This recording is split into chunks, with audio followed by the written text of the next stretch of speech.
birth control clinic. So they increased their ask this year to that 125,000. You had questions about what the city was contributing to ABC. And so what we have found out, they currently and have for some years now, their budget is 166,000. Theirs is a little bit different than ours. So what's happening there is they budget and then they have an agreement with, of course, with ABC, and they're being billed per instance per surgery and microchip.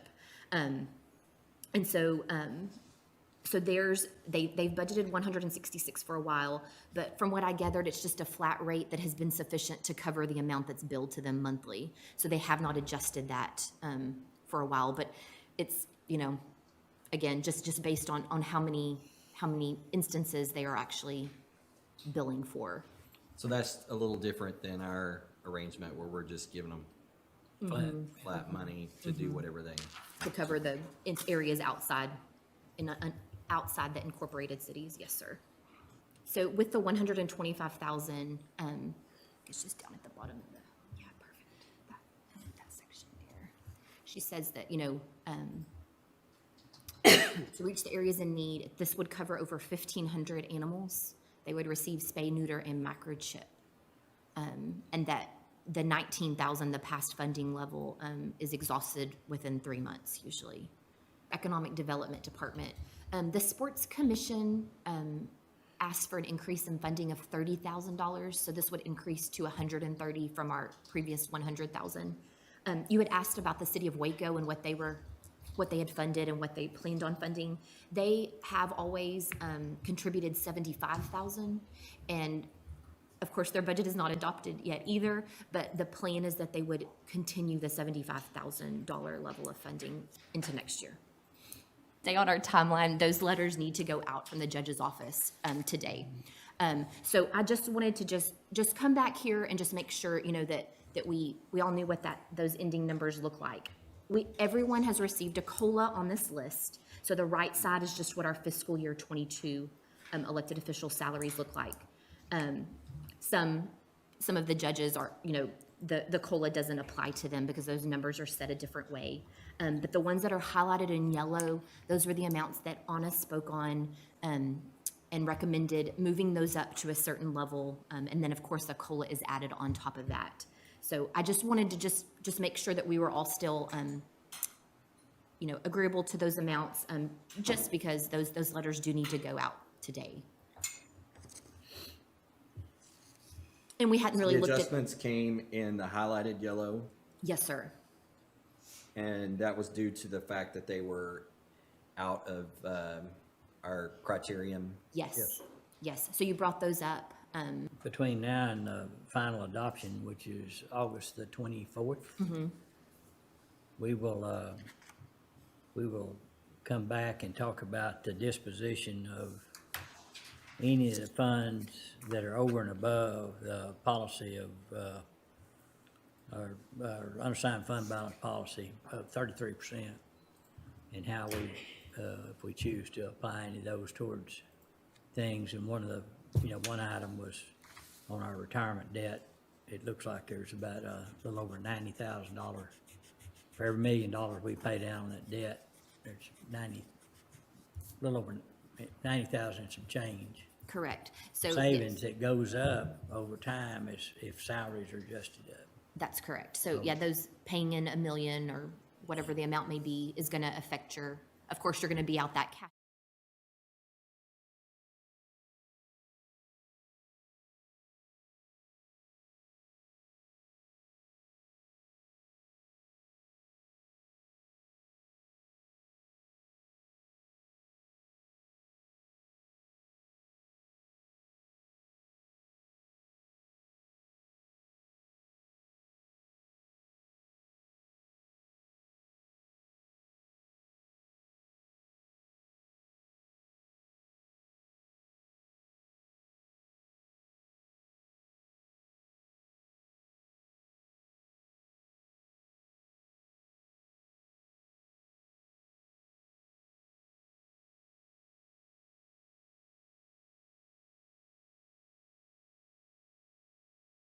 Recording in progress.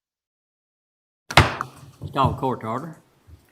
Today is Tuesday, November the 2nd, 2021. It's 9 a.m. Proof of posting, please. The agenda was posted on Thursday, October 28th, 2021 at 4:15 p.m. and a supplemental agenda was posted on Friday, October 29th, 2021 at 3:15 p.m. Thank you. This time, let's stand briefly for a moment of silence, and then we'll have a pledge to the American and Texas flags.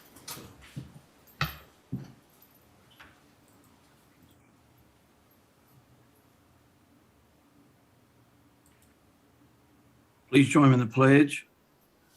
I pledge allegiance to the flag of the United States of America and to the republic for which it stands, one nation, under God, indivisible, with liberty and justice for all. And now the Texas pledge. Honor the Texas flag. I pledge allegiance to thee, Texas, one state, under God, one and indivisible.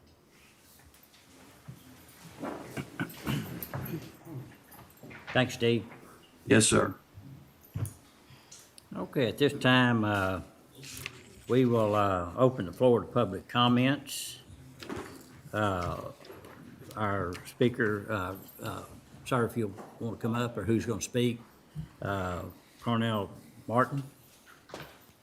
And introduce yourself and give your address. I'm Darius Martin, Cornell's son. I'll be speaking on his behalf. And my address is 10016 East Highway 84, Axtell, Texas. All right. Go ahead. Go ahead. To the honorable members of the Commissioners Court, I have requested the opportunity to bring to your attention the glaringly flagrant acts of Axtell ISD as it pertains to the education of my handicapped son, who has spina bifida and several other ailments that accompany this condition. These acts include a years-long pattern of failing to provide handicap accessibility, a free and appropriate education, and a varying amount of other abuses. When I began to ask questions about how my son was being treated and educated, Axtell ISD repeatedly attempted to shut me up by making complaints with CPS, making false claims to the McLennan County Sheriff's Office to have me arrested for criminal trespass and preventing me from even dropping off and picking up my children. From 2015 to 2018, my son Zach had little to no improvement in reading and mathematics according to school records. He shared special education classes with other students who could barely communicate, and rather than focus on his assignments, he was often asked to consult other students while they had a meltdown. We had requested a tutor for Zach and hoped that he would improve his learning, but were denied. Zach has finally had progress in his education since we moved him from Axtell ISD and began homeschooling through Rebecca, along with a private tutor that comes and helps him on a weekly basis. We have had many issues regarding handicap accessibility at the Axtell ISD. The main issue here being that the bathrooms are not able to accommodate Zach. Many times he has been forced to change his diaper on the concrete floor of the girls' restroom, while other girls were even using the restroom. He has been obligated to pick up his own feces, clean toilets, and do other janitorial work. His bathroom procedure via doctor's orders were not respected by the school and put Zach in a situation that he could have injured himself. We have brought these issues several times to the school and with lackluster results. Along with the previous issues, my son has been subjugated to inappropriate behavior with AISD staff members, such as massaging and aides' feet. AISD has failed to notify Zach's parents of injury at school, and when Zach came home with bruises one day and told us what had happened, we filed a complaint with the school. The school's reaction was to scold Zach for telling us and filing accusations of harassment against myself, Cornell.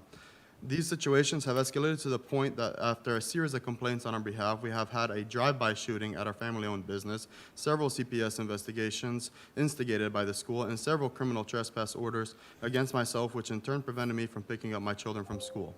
These criminal trespass orders were given to me by a sheriff's department captain and signed by him. When I refused to sign, he threatened to arrest me. On further investigation via a detective and the sheriff himself, it was determined that no such criminal trespass orders were on file. Also, when I have filed complaints to the sheriff's office, I have been shut down and have been refused case numbers and records. Also, there has been a continual display of public indecency by certain faculty members, such as urinating in public on school property. These are but a few of the many civil issues regarding Axtell ISD. As you can hear in this brief time, there are many examples of Axtell ISD violating its legal obligations to my son. When I brought this matter to the district attorney's office, they suggested I bring this to your attention. I am hopeful that I have found the proper audience who will investigate this matter further. My son is not the only student who has suffered at the hands of Axel ISD, and it is time for them to be held accountable. Thank you. Thank you very much. Okay, going to,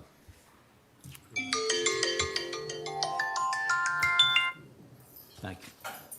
All right, going to proclamations and resolutions under D1 action, to rescind the proclamation recognizes breaking the silence. Commissioner? Yes, good morning.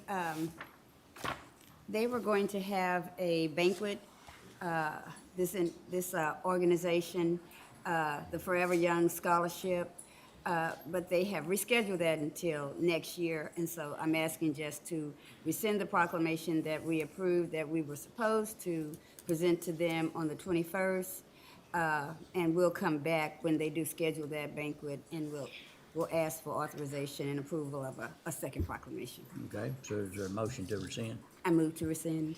Have a motion and a second. Any other discussion? No other discussion. All in favor say aye. Aye. Opposed? Pass. Thank you. All right, before we get on the consent agenda, we have a couple of folks to speak. I'd like to ask Curtis Cleveland and Ed, are you coming up too, or who? Yeah, absolutely. Jeff Kilgore, Ed Padilla, and Curtis Cleveland. And Judge, this is item R8, discussion regarding workforce training programs on the work session. Thank you. Good morning. Good morning. Good morning, sir. You ready? Yes, sir. Commissioners, my name is Curtis Cleveland, 5304 Lake Charles. I put food on the table for my family at Central Texas Iron Works. We're a structural steel fabricator, and we employ about 300 people in Waco and down in San Antonio. I'm also a volunteer on the TSTC Board of Regents, and we are going to share some really exciting news, we think. We want to brief the Commissioners Court on some things that are going on and give you a big picture. The fact of the matter is that the chamber and the city and you all are doing such a good job. We're creating so many jobs that there's a big concern for industrial training. And so we have been working on a collaborative effort between the city and you, the county, the Waco Chamber, the Waco Industrial Foundation, Region 12, and TSTC. And my fellow presenters are from TSTC, and they're going to give you some specific details about what we're working on. Our dream is to have a new industrial training center open for business training in September of 2023. That's a $24 million new facility, which we hope will be the first of several facilities. And our goal is to meet the industrial training needs of McLennan County to help both existing industry, and CTIW is certainly an existing industry that's looking for new employees every day. Judge, you'll be pleased to know we hired another Guama graduate this week. Oh, great, great. We're also going to be putting together training for the underemployed, the unemployed, training that existing industry can utilize to upgrade their employees. And we're going to be meeting with the area industrial managers at lunch today. So we're not sitting on our feet, we're moving forward. We're actually going to have our first training opportunity available in the first quarter of next year, which will be housed at Region 12. That gives us enough time to complete our plan for the big center that we want to build in the West Waco Industrial District to get the architectural work done, the construction work done, and be open in September of 2023. So that's the big picture. We are meeting every 2 weeks to get this thing going because all the new jobs y'all created, we got to come up with some trained folks. And so I'm going to turn it over to Jeff Kilgore, who's one of the executive folks on the TSTC system staff. And Edgar Padilla is our local Waco provost. And you all are going to see a whole lot more of Edgar in the next few years as we get this thing going. So Jeff? Thank you, Curtis.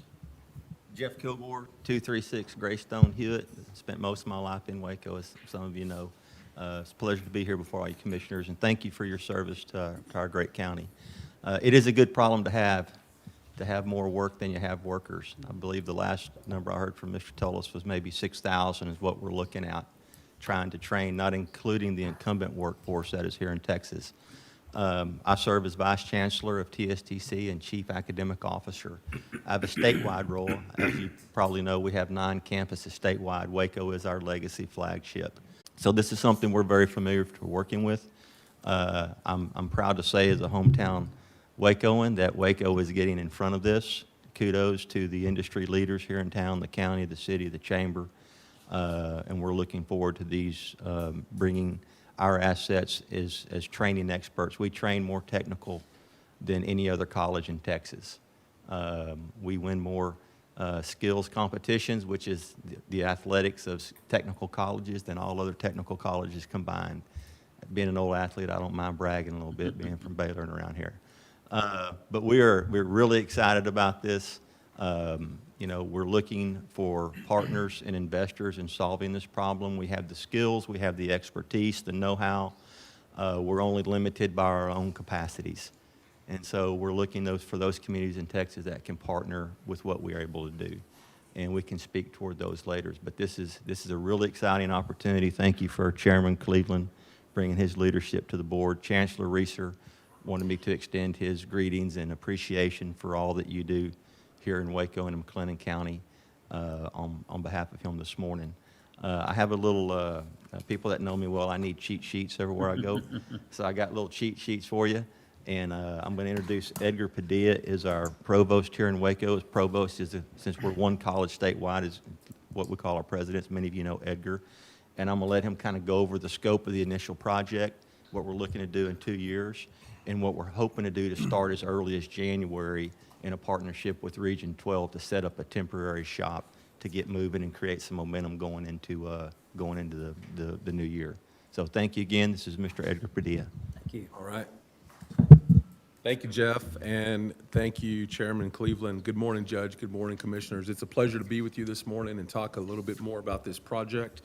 Not just the project, but the vision and the goal. We know that economic development is the core of our business at TSTC, whether that's training folks in a custom way or matriculating people through our traditional degree programs. We're very proud of that mission and have been very successful across the state. Our goal in Waco is very simple, and both the chairman and Jeff alluded to it. There's a lot of opportunity, a lot of technical talent need in Waco, both coming and existing, and we want to be sure that we're addressing that need. So in conversations with our colleagues at the chamber and the city and county and others, we've conceptualized this training center. As Jeff mentioned, we are at a point where we believe in the spring of 2022, we can launch a temporary training site for the highest need in the Waco area, which we have identified as industrial systems and advanced manufacturing. That will give you, as commissioners, as well as the city and county, the opportunity for economic development prospects and recruitment, as well as recruiting and training incumbent workers and displaced workers in the city of Waco and McLennan County. These jobs are high wage and high skill, and because we do have the expertise and ability to condense the training, our initial offering that we would like to launch in the spring of 22 is a 12-week industrial systems / advanced manufacturing academy. As we mentioned, we have partnered and will continue to partner with Region 12 on the temporary site. We know that there are different demographics and audiences for this training. We have engaged industry and will continue to engage industry in those discussions because, again, the cluster of need is present. And we know that these opportunities and careers pay very well and will result in great opportunity for citizens in Waco and McLennan County. Just to get into a little bit of the nuts and bolts here, ultimately the vision is to build an industrial technology center in the industrial cluster of West Waco, and ensuring that we're right in the middle of where industry resides and where typically large industry is recruited. We've had great conversations with the city, the county, again, the chamber and others to not only substantiate the need, make sure that we're using data and real information to do so, but also in conversations about how something like this can roll out successfully, how we can get it to the workers in every part of Waco and have them access quality training that will lead to great careers. So we're very excited about the project. We're very excited to discuss it with you today, answer any questions that you may have.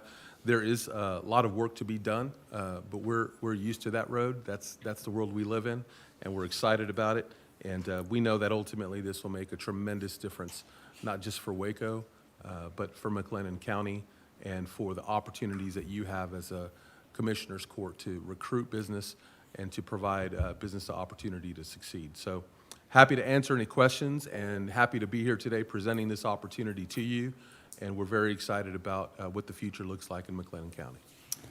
Thank you. I would say that for me, this comes as great news, and I want to give my appreciation to Mr. Cleveland that had the foresight to join with some other folks to help create Guama. And when we are talking to prospects looking to invest in our community, you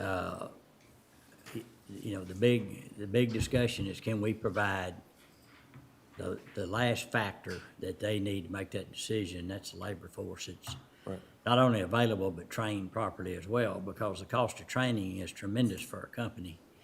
And if they can have folks that's already a step up in that direction, it's a real benefit. Guama is great, and it provides something we didn't have before, but it's not adequate for the potential that we've got coming forward, just standing alone. So it needs to have that connection to more advanced training, and also for our existing workforce to be able to, if they have the desire to do so, to step up their skill level and to offer a place that not only takes the real green and beginning group, but also the more seasoned folks that want to have a better way of living, to do that through training that's here in the community. So I support the concept tremendously, and you know, look forward to working how we can make this all happen. So open it up to questions. I was just going to make the comment, our chamber's done an incredible job, I think we all agree. And you guys are just now making us even more competitive. I can only imagine what will come now because of the fact they know they have a trained work base. And we've been hearing the word transformational a lot lately. This is transformational right here. This will change lives of people that are new to the community and people that have lived here forever, but just want to do something different and have the opportunity to be trained to do it. So incredible. Thank you, Commissioner. Who pays for this? How is it? Is this like your normal TSTC technical training that you would go sign up for, or is this a free program through the ISDs, or how does it work? Hopefully all the above. We're looking for ways to actually first fund the capital. As TSTC, we can fund the annual operations. We can bring the training and the know-how, and that's TSTC's commitment. It will be about $1 million to $1.5 million a year of annual operations, doing the actual instruction. We're looking for support to build the facility. We don't have that opportunity. As far as what we're recommending and in discussions with the advisory group is that if you build it, they don't necessarily come, so to speak. You have to build financial aid opportunities, whether through grants or scholarships or local funds, apply for state funds or federal funds. So there's going to have to be a collaborative of way that you can actually find the people that need to upskill, the young ones that are looking to skill to start with, but get available dollars in their hands. We provide training at basic cost. Most time it's cost recovery, but there will be some fees that are associated with. The other opportunity is for industry itself. Those industries that are either looking for new talent, they can invest in the collaborative and provide, you know, advanced employment, you know, hire them now, train them while they're working. So there's a number of scenarios that we do around the state, sir, to answer your question. And Commissioner Jones, I'll add to that, one of the benefits of the custom workforce training that we're looking at is that if those occupations reside on the Workforce Solutions Board target occupations list, it really opens up grant dollars for individual learners to, for example, displaced workers in the community who want to retrain, to be able to access those dollars immediately for that training purpose. So we're very excited about that circumstance because we want to be sure that the most people as possible have access to this training and can take advantage of it quickly. You know, not a year-long or 2-year-long training program. That's always going to reside in our inventory at TSTC. That's what we do as part of our credit side of the house. But for this purpose of economic development and training in Waco, it demands short-term training, and there are dollars for that, for individuals to be able to access to get the training and move forward into quality employment. I would say I applaud the concept, and I guess what excites me the most is the urgency that you see, that we all see, as far as the need for this. I'm thrilled that Region 12 has stepped up to offer temporary space. I think that's a great idea to come up with. What I see for all of us as a challenge in the future is finding the bodies to put in there. And I know that will be a challenge for all of us, and we collaboratively will have to work together to get those bodies in those seats to train. But It's a challenge. It begins with the schools, obviously, for the young adults, and so working with those pipelines on CAPE programs and dual enrollment programs. But it's really bigger than that. It's the ability of our influencers all over the county to contact the adults without employment or looking to upskill. And so there's going to be a marketing side of this. It's going to be crucial. I can see us countywide, region, statewide, we've got to reach out. Yes, sir.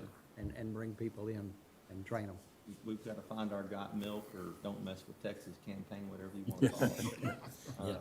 But yes, Region 12, I had a very good conversation again with Mr. Mays and his staff. Dr. Mays, yeah. Last week. Super guy.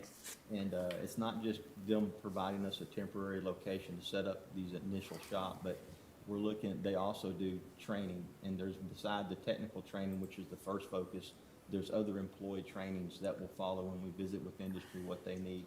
And they actually do that types of training as well for all, as you know, all the local or so there's a agency to agency, and that's one of the things we focus on with our statewide footprint or agency to agency partnerships, whether it be plumbing boards or organizations such as Region 12. Thank you. Yes, sir. If I would add anything, it would be that as we have worked toward these economic development corporation businesses and just businesses period here, the recruitment and expansion of industry here, then this is kind of like that missing puzzle piece, the training aspect, because it kind of pains me when we have to modify our agreements and then say, no, you don't have to have that percentage, that high percentage of people from Waco or from McLennan County, that you can go outside the county and hire. So it kind of pains me that we don't have that pipeline of people that we can meet those percentages. So I was really intrigued when you started out and you said with a focus on unemployed and underemployed. And I'm listening to where you're going to be located. And so you're saying that temporarily you're going to be at Region 12, and then for a permanent location, you're looking to be kind of in that industrial complex hub. So my thought would be transportation for people who really fit in the category of unemployed and underemployed. That large portion of people you're going to see in the urban hub of Waco, North Waco, East Waco, and South Waco. So when we talk about transportation, Yes, ma'am, That's a great question, and the city of Waco's already all over it. okay, Part of this plan, and, you know, it's gonna take 2 years to get this new complex open. The city of Waco is already looking at transportation to get anybody from within the area to that training complex. And we're all gonna hear, different ways of transportation specifically to get anybody that's interested to get training, they're gonna have a way to get there. That's a great question. okay. And my last question would be, one of the components, like in that WIMDEC agreement, that Waco McLennan County Economic Development Corporation program that we utilize with the city and the Greater Chamber, the components in there are that they'll reach out to populations that have been incarcerated, now they're trying to reintegrate back into the community for that really, those pockets of individuals, and they really kind of stay on our unemployment percentages. Your training program, are you going to have any kind of allowances for those pockets of people? Because, like I say, they really do lean heavily on the unemployment numbers. I can answer that. That's a great question as well. Thank you for that. The initial programs that we're looking at is going to be kind of an inventory of programs that are going to be short-term training programs at the center. Some of these programs are going to be 10 to 12 weeks long. Some of them may be up to 16 weeks long. But in the permanent center that we're looking at construction, we also want to have what we call micro-credentials and micro-training built in. And that's going to be everything from safety training to forklift training to you name it. A lot of those will be really convenient, or I should say a good product for folks that have had maybe a criminal history and are looking to get reemployed and reintegrated into the community. One of the challenges, in all honesty, one of the challenges in some of these programs is if there is a security-sensitive position, it may be a little bit difficult for someone to get hired, for example, in the HVAC industry, right? There's bonding issues and insurance issues and other things. But our goal is to maintain the micro-credential piece of that training so we can offer quality employment opportunities at a much short-term level, maybe a 2-week training program to folks that have been incarcerated in the past. That does allow them to reintegrate into the community and maybe earn a good living, right? A good living without the extensive training and without any of the other issues that historically we've seen across the state can be a challenge, right, from an employment perspective. So we don't understand exactly what that inventory looks like today, but we know that there is opportunity for that. It may not be possible in all of the instructional areas just because of the industry standards that are out there. But that is a great point, and I think very impactful for the community, not just the transportation piece, but from an individual learner perspective, what kind of worker can be impacted by this? Displaced, unemployed, upskilled, formerly incarcerated. We need to understand that demographic completely, and we have a lot of experience across the state with that. So that is a great point, and there will be an inventory that addresses that need. I know you guys do great work. I worked at TSTC for 7 years in the Women's Resource Center. Did you really? Yeah, Wow. With Project Texas, where we took women from welfare to work. So I know there are great programs, and you guys do great work. Yes, ma'am. And this is just phenomenal. I think it's a excellent component that was missing. I just want to make sure that we bridge this excellent program to the people that really need this opportunity. So there are organizations out there that can help you tap in to these populations. So I would just avail myself. If you need any help knowing what organizations, what churches, what groups that can maybe partner and just help you as you get into that phase of it, to just make sure that we're getting the people pipelined into your training center that need to get there. Thank you. Yes, ma'am. The most critical piece, as Commissioner Smith alluded to earlier and you just reinforced, is finding and getting to the people. And in those churches and in those homes and in those community organizations, getting that word and getting that hand reached out is going to be the biggest part of it. We can build it, but you need to help us get people to come. So I just like to thank you all for the idea and the project. And I'll just add to that, because that's a really critical point. Really the three demographics that we're looking at for this center are incumbent learners, which is folks that need, for whatever reason, a quality employment opportunity, need to train for that, may reside in Waco, and they're just looking to get some short-term training. Second piece of that is incumbent workers, upskilling, individuals that are already employed in the industry that may need to get retrained, or an employer that may offer a training program to their employees to upskill them inside of that current labor force. And then the last one is the economic development opportunity. What can we put in your hands as commissioners when you're speaking with industry, whether you're working on a 381 or whatever the case is, to say, this is what we're offering to train you, come to Waco, come to McLennan County. So it's really three very separate components all working together. And what you've touched on is a really critical piece, and I'll echo Jeff's sentiment. It's all about getting to the people and making sure that they have access to the facility and know about the opportunity. And that's a on the ground effort every day. I can assure you that, so.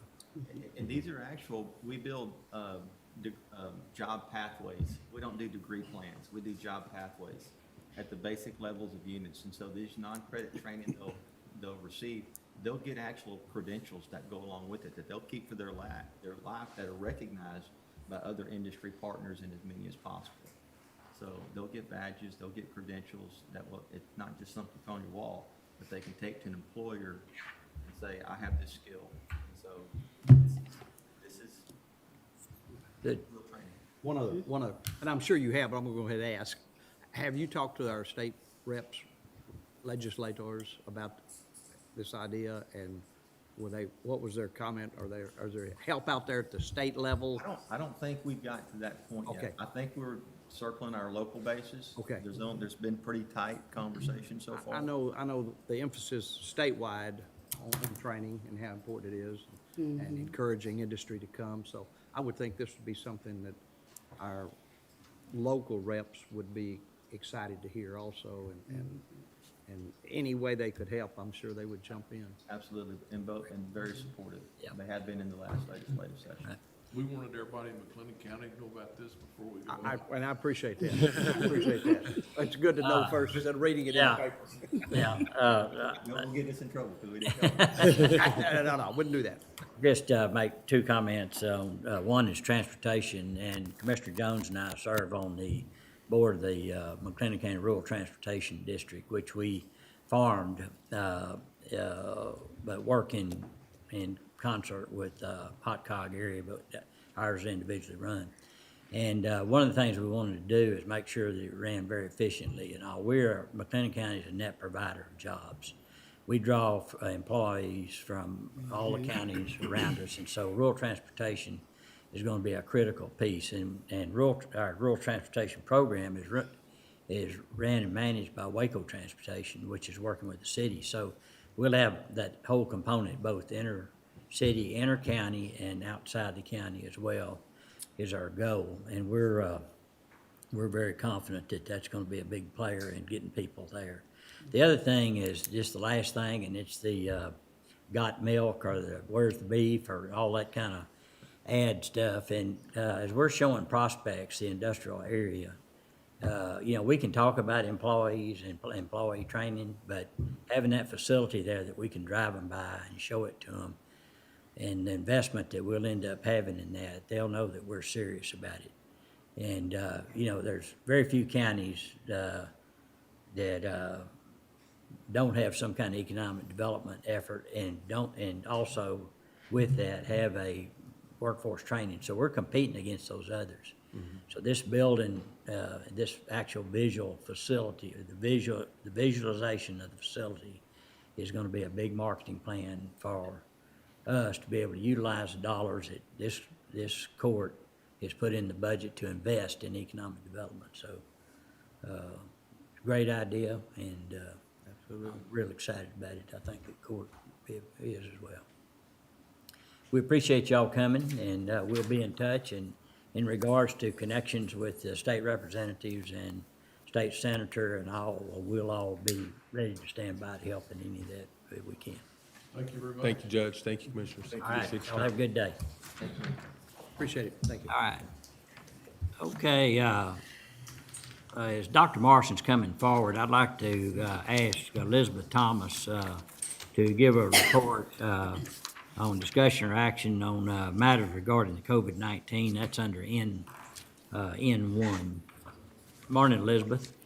Good morning, everyone. I just wanted to remind everybody that our regional infusion center at TSTC is still open. That extension was granted until November 23rd. And so just a reminder, we do have that open and available for anybody who is needing to get that antibody infusion treatment for COVID-19. Are we having some activity in that? There is some activity. I don't have the latest numbers. I'm waiting on that report. As soon as I get that information, I will share that with you. They say it works good. It works well. Okay. All right. I just have a quick comment. I received an infusion a couple weeks ago, 3 weeks ago, and just breezed right through my symptoms. So I hope that we see the value in these centers and also the free testing, also rapid testing. Right. And we keep that available. I guess you can get a rapid test at Walmart for $14 or something like that now. Right. So, and they seem to be relatively accurate. Right. Mine But, was. so, yeah. And the free, having that gives more access to the broader community. Yeah. If we can get that, and so good comment. Thanks. All right, Elizabeth, thank you very much. Thank you. Oh, wait, hold on, Commissioner Miller has a question. In regards to the testing, because I noticed that, I guess it was the Public Health District that stopped the free testing that we were offering. And so I know $14, most people can come up with that, but at what level do we offer free testing and then decide that we don't want to offer free testing? Because there's still some people out there that need a free test if they, I agree. start showing symptoms. Yeah. That's probably not your question. Well, it's actually, it was the state's decision. Oh, okay. It was the the state's state decision. stopped the funding. It wasn't Right. it wasn't the health districts? No, it was, they're not getting them. Dustin, correct me if I'm wrong, or Elizabeth, but what I understand is the inventory of those tests go down, the replacement by the state to free will go away. Is that correct? Part of the thing that they saw with the community testing is that they were only averaging 30 tests a day, which wasn't enough for them to stay open. So that may have been the company's decision that, because they weren't getting enough members of the public coming in, that it was not cost beneficial for them to have a testing site open for McLennan County. And so the website was updated to reflect the closure status and provide locations for other testing. And I think the goal is to have it if things were to start ramping up again because of our decline in cases. They're working on getting an agreement drafted in the event they do need to bring back that community testing. Let's say we start to see an incline or an increase in cases, so they can have a quicker mobilization of a testing site. Yeah, I like the fact that Well, our a cases. quick mobilization, Go ahead. if we can do quick mobilization, that's fine. But if we get into another surge in January and it's 2-3 weeks into the surge, that's not quick mobilization, and that does nobody any good. No. Yes, that's what they're trying to avoid. They're trying to work on getting that agreement to where it would be a quicker turnaround compared to last time when it took a lot of times was there was a lot to do with the contracts last time. And so they're working on trying to get an agreement to where it would not take that 2 to 3 weeks like you mentioned, because I know that it would be a concern for our health district staff. If we did start to see an increase in cases, we would want to immediately start back that community testing program to try to get ahead. Well, there will be another surge. Probably so. So I think they need to start. Is there an Planning now. option, because you're saying that the site comes with this private company, is there any way to provide free testing through the Public Health District? I mean, why do we have to have a standalone site for free testing? that'd be something I'd need to talk to the public health district about. I can't speak on their behalf, whether they could do testing out of their office or anything like that. That's a decision. That's a conversation that we would need to have with them. But inventory is not an issue, correct? I mean, there's plenty of test kits available. It's just, It sounds like what she's saying, this, the cost of setting up a site and all the people that have to staff but it. what I'm getting at is we should make it to where if someone needed one, they can go pick it up and take it. Yeah. Without having to sign up, show up somewhere and pick a test up and take it and know. And it's not that hard, right? Sounds like it's not. I mean, we did a couple of them at home on our kids, and so it's not, it's not. You do the rapid testing at home? Yes. Well, now, there was a big recall from the pharmacies on some of those kits that were giving false positives. I think ours are good, the ones we were using. The weren't rapid in the- test, the rapid test? Yes, sir. Okay. Can we have that conversation, Elizabeth? I guess what we're saying is there a way to still provide free testing on a smaller scale without having to do a full-blown standalone testing site? What would that look like if we could provide free testing in a smaller module since we have inventory? And then maybe you could come back and tell us what the results of those conversations were? Yes, of course. I'm happy to do so. Okay. Okay. All right, thank you, Elizabeth. Thank you. Dustin, there's no action needed on that report, is there? No, sir, there's not. All right. I'd like to go to So, item, go ahead. I was just gonna introduce it so you can do it. That's good. All right, thank you.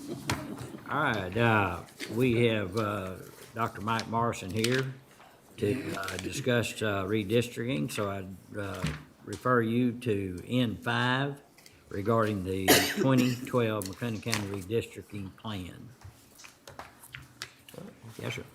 Judge, thank you very much. Commissioners, we've been down this path before. There's a little new information for the public, but everybody on the court has seen what we're going to talk about today. Whenever y'all are ready to put up the slides, Okay. Says he's working on it. Oh, okay. There we go. All right, if you would just go ahead and flip to the next page. Again, this slide, you've seen it multiple times before, and what this tells us is that once we get the census and we compare the existing lines to the new census numbers, do we have to redistrict? And in a nutshell, Precinct 1, according to the new census, had 4,148 people more than ideal. Precinct 2 had 6,818 less than the ideal. 3, 4,641 fewer than the ideal. And 4, 7,310. If you take the highest, which is 4, and the lowest, which is 2, the difference between them is 14,128 people, which is 21% of maximum deviation, which is twice the constitutional limit. So we do have to redistrict. And what that slide tells us is that the basis for redistricting is the equal protection that comes through the 5th, 14th, and 15th Amendments. And the next slide,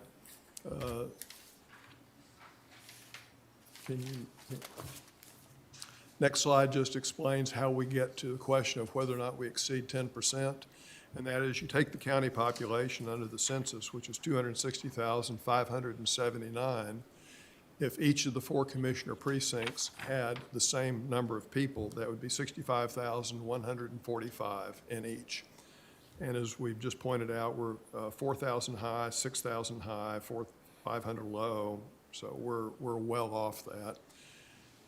Next slide.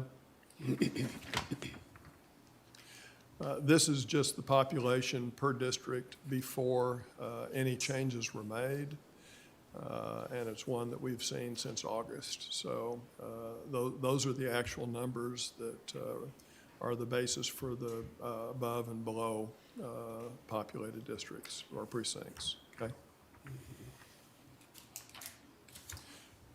As we balance population, we have to pay attention to both equal protection under the 15th Amendment as it would apply to any voter, but in particular minority voters who traditionally in the South, not just the South, have been subjected to various devices that were designed to impair their ability to vote for the candidate of their choice. And the Constitution and the 15th Amendment provided Congress with the power to enforce the 15th Amendment protection by legislation, which it did with the Voting Rights Act. And so we have a constitutional requirement and we have a statutory requirement. So as we balance population, which is the driving force or the driving goal, we have to do it in a way that does not unnecessarily impair minority voting strength. And by that, what we mean is, for example, our precinct with the highest minority population is Precinct 2. It was 6,818 people below the ideal, which means that by itself, it was beyond the constitutional tolerance. The key is, how do you bring 6,000 people into Precinct 2 and protect the minority profile? If to balance Precinct 2, you have to lower the minority profile, that would be retrogressive because it would make it harder than it was before for minorities to elect candidates of their choice. But that retrogression would not be unlawful because of the demand of the 14th and 15th Amendment both, that we provide equal voting power to everyone. And so the key there is, did you do as good a job as you could have done? And there are a number of factors you can take into account. Not pairing incumbents, staying with existing voting precincts, not breaking up areas of concentration. So there are any number of reasons why, as you balance population, you don't try to bring it back to zero. You want to get it under 10%. You don't get a ribbon for going from 8 to 6. But you do get dinged if you're 10 or above. So our goal is to get down below 10 to balance population and not to impair minority access to the process in doing that. So if you would, the next slide, please. This slide shows the population breakdown of the plan currently under consideration by the court. On that slide, Precinct 1, which was 4,148 people low, is now 152 people high. Precinct 2, which was 6,818 low, is now 670 high. Precinct 3 was 4,641 low. It's now 2,218 high. So we overshot on 3, and I'll come back in a moment and explain why. And Precinct 4, which was 7,310 people high, is now 1,397 people low. Why didn't we bring that back to perfect? One answer is we were able to make these changes by moving 4 intact election precincts, which means that everybody who was in an election precinct is still in their same election precinct. And that's one of the factors to be considered. Another factor was, in looking at Precinct 2, if you recall a moment ago, I said that it was our highest minority profile under the existing lines. The minority profile was 71.26%. If you look at the minority profile now, having brought in over 6,000 people, over 6,000 people, the minority profile is less than 0.5% different. So that plan does a good job of protecting the rights of minority voters in Precinct 2 to elect the candidate of their choice. So in a nutshell, we've gone from 14,128 variation to 3615. We could get that 3615 down by adding some more people to 4, taking some people out of 3, but to do that, we'd have to split election precincts. And there's not a need to do it because we've got a 5.55% maximum deviation, well under the 10. If we got it down to 2 or 3 in 10 years, this court's still going to need to redistrict. And so we've met the constitutional mandate. We've satisfied the statutory requirements of the Voting Rights Act. And so if you'll go to the next slide, this shows the 3 areas where changes have been made. Up near the airport and just out to the west, to the north and west of the airport, we've moved election precinct 44 from Commissioner Precinct 4 to Commissioner Precinct 3. If you go over to the right, over in the TSDC, Belmead, Lacey Lakeview area, we have moved election precincts 17 and 87 from Commissioner Precinct 3 to Commissioner Precinct 2. And it was largely because of that we were able to maintain the minority profile in 2 that Commissioner Miller has worked with me on. And then finally, down in the southern part of the city and down towards Woodway, Precinct 31 was moved from Commissioner Precinct 1 to Commissioner Precinct 3. So those are the 4 changes that have been made. And the next 3 slides simply give you a little bit of a better idea of what they look like. So this is the area that was just north of the river and on up towards TSTC that was moved from 3 to 2. Next slide, please. This is the southwestern portion of Waco and down into Woodway where we move election precinct 31 from 1 to 3. And the last slide is simply showing the area. The airport's down in the bottom right of that slide, and then you can see where the new housing's been built out in the last 15 years towards the north and west of it. That's the last of the changes. So, and I want to, we heard a lot, particularly when we were getting geared up for getting vaccine out to COVID, talking about that last mile. It was the hardest part of it. And Chrissy Brault of y'all's staff really did a good job bringing this plane into landing here on the last mile. And I just wanted to make sure that everyone was aware that she stepped in and really got this thing landed. So thanks to Chrissy. And the last slide simply gives you the comparison of the before and after. And so you've seen both those slides as we went through it, but sometimes it's nice to be able to just go from right to left. And you can see that Precinct 1 had 31,830. Now Precinct 1 has 29,500. You just can go down the minority. The total population, 62 and 1 went up to 64.9.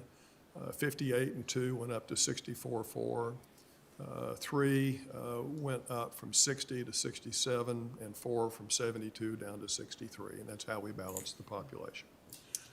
On that map, where do you have precinct 38? Because I noticed there wasn't any changes. You could torture me, and I couldn't tell you where precinct 38 was without looking at a bigger map. Okay, but that was one of the ones in one of your proposed plans. You had moved it from 3 into 2? 31. 38. 38. Okay, well. It was on a map that you had earlier where you Yeah, moved. that was also a map where we had split some election precincts. So, So that map's, yeah, Oh, well, we'd gone through 4 or 5 maps as different commissioners had different suggestions. And so, Commissioner Miller, I'm not quite sure where we'd put that one at this stage. Okay, because I thought I was getting 38. Well, I'll be honest with It's you. over there by, I tell you what, I got that you sent me earlier. Let's see if I can find it for you.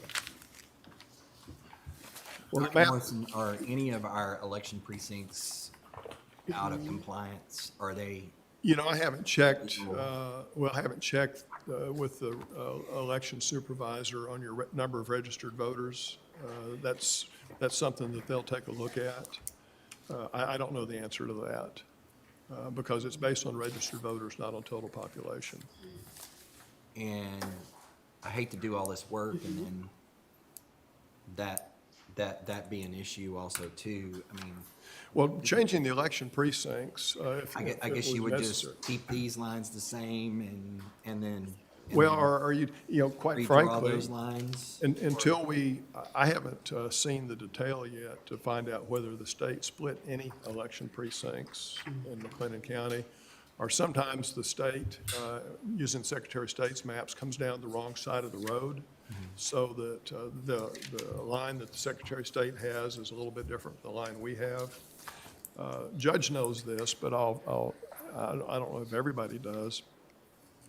The election code requires election precincts to be changed no later than October 1st. Obviously, October 1st passed before we even had a state plan. I contacted the Secretary of State's office last week and shared this with Judge. They, as they did 10 years ago and as they did 20 years ago, we're going to come up with guidelines that allow counties to complete the changes to election precincts without being out of time. He said it would probably be close to the 13th before they got that out. He said the decision's not final. He thought probably counties would be given to the end of the year to finish that. That's the main reason we don't have changes to election precincts before you. I mean, the big reason is we didn't change any. But in counties where I've had to change election precincts to balance the population, we're waiting to get the guidance from the Secretary of State on how to proceed. So if we end up having to split some, we should have the time to do that. And we would come back to that. We've done that in the past. In fact, the last time we did this, we came back and did some of that. But as far as too many people in one, I'd have to get y'all to check with our elections office to see. They'll have that number. I don't have the number of registered voters in each of these. I think we did a good job, but I would like to see that map we had where you had put 38 in precinct 2. I would just like to see that. I would have a more comfort before voting on the plan that we're talking about, because right now I'm just showing the cutoff. LaTonda, do you have that copy of the map? Because it kept the precinct whole. It was on the other side. It was 46 and it was 47 and then 38. And you had put it into your Plan 1. And then we had a conversation. I said, I could do 38. And then Will was gracious to do the 87 and 17. Well, I'm sure I can find that. I don't know if the court as a whole. Okay, because with wants it to not in review there, that. I'm wondering what it does to that apportionment table. Well, as each new set of agreements progressed and we moved from one plan to the next, I shared the plan. Now, individually, if you had me draw plans, I didn't share them because I told you I'd leave that up to you. But as we got toward the end and particularly when we look at filing starting on November 13th, as plans developed, we'd circulate them to the entire court and ask you to look at them and to raise it. And so 38 didn't get raised again, but everybody's seen the map a couple of times. So happy to look at it with you, but. Yeah, that's what throws me off, because see, once it was in there, I just assumed it stayed in there, and then we built on. I had no idea that we were replacing and taking out. I thought we built on as far as precinct 2. So I'm gonna try to, I know Chet sent me a map, and he showed me all of those. I'm gonna try to bring it up and let you see it. But I had no I want to see idea where it that is. we I've got it lost pulled it. up real plainly. You got it? Okay, you got it? Can you show it to her, please? Thank It's the old Hillcrest Hospital Yeah, area, yeah. which is, Okay, I see 38. It has 668 people in there. Well, 38 is into. No, sir, it's still pink. yeah. It's precinct 3. Oh, well, But that's you had given 49. it to me in one of your drawings and like I wanted it. So I believe, isn't green the, It's me. yeah. Uh-huh. And then That's one. the lighter, well, the more purple, Is you. yeah, I'm the Yeah. I'm the dark pink. I'm looking at The light pink is, I'm looking at One. 38 right now, and it's in two. Okay, that was my question. It's in two. It's in two? Yes, ma'am. On the, okay, that's what I was on the asking. proposed? Yeah, it's in two up Okay, because you there. didn't have it on there, but I didn't think you needed it on there. I just wanted to make sure. Yeah. Because I No, thought you I've- had incorporated it. So you're good. If he got 38 in there, he kind of shaky on me. Yeah. Well, here, Well, I need to see the Go ahead. map. Okay. What precinct is 38 currently in? Is it in 2 or 3? It's As in it two. stands I right. mean, it's in three right now. and it's state, if you'll go back and show that map again, you can see that that's. in Okay, there. yeah, because I need to see it with Bill's lines. Go back to the. I really can't tell you what it is on here. I can tell you what it is on that map you have. Step behind you here. Okay, This is 38 right here. Check. okay. Yeah, it is, now that you point to it. that.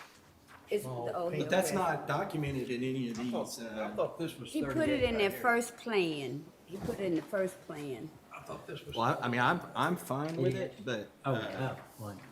No, that, No, The last, That's higher. the last, Yeah, 'cause three this- digits, this last is- two digits are the precinct, are the vote. See, that's What is it? 47, that's 46, and then that's 38. Poor judge. Y'all, gather around. Yeah. I think this is 46, that's 47. This is 38. And that's 38. Okay. You good? well, I'm good, but that's not documented anywhere. Well, I think we need to update our resolution to state that. I mean, I don't care, but, Do it right. oh, man, strike that. You do, we understand what you meant, yeah. I mean, so, So the way I understand it, we would need to move precincts 17 and 87 from precinct 3 to 2, precinct 31 from precinct 1 to 3, precinct 44 from 4 to 3, and then precinct 38 from precinct 3 to precinct 2. Yes, sir. And then we'll incorporate that into our resolution that after the public hearing, if we pass it today, we'll make sure that's all spelled out correctly. Are y'all comfortable with that? In other words, always if we, rather have it than, You're so flexible. Rather have it all of you than- yeah, all right. Okay. and that's just me, but it's well, up to the court. okay. Dustin, how long would it take you to change that resolution? Judge, I can have it done in about 2 minutes. And then I can screen share. I can work on it while you're doing the public hearing, then I can Okay. hopefully screen share it right after. All right, that's a good idea. But that, though, that change is reflected It is. here, and- okay? And I'll have to go back and look at, I pulled the map I used off the old submission document. And I'll go back and check. It's certainly conceivable that I overlooked the fact that that was in 3. More likely, as we move through this and made changes, it got added. And the resolution's real specific to the map, and so the resolution would be what we're approving.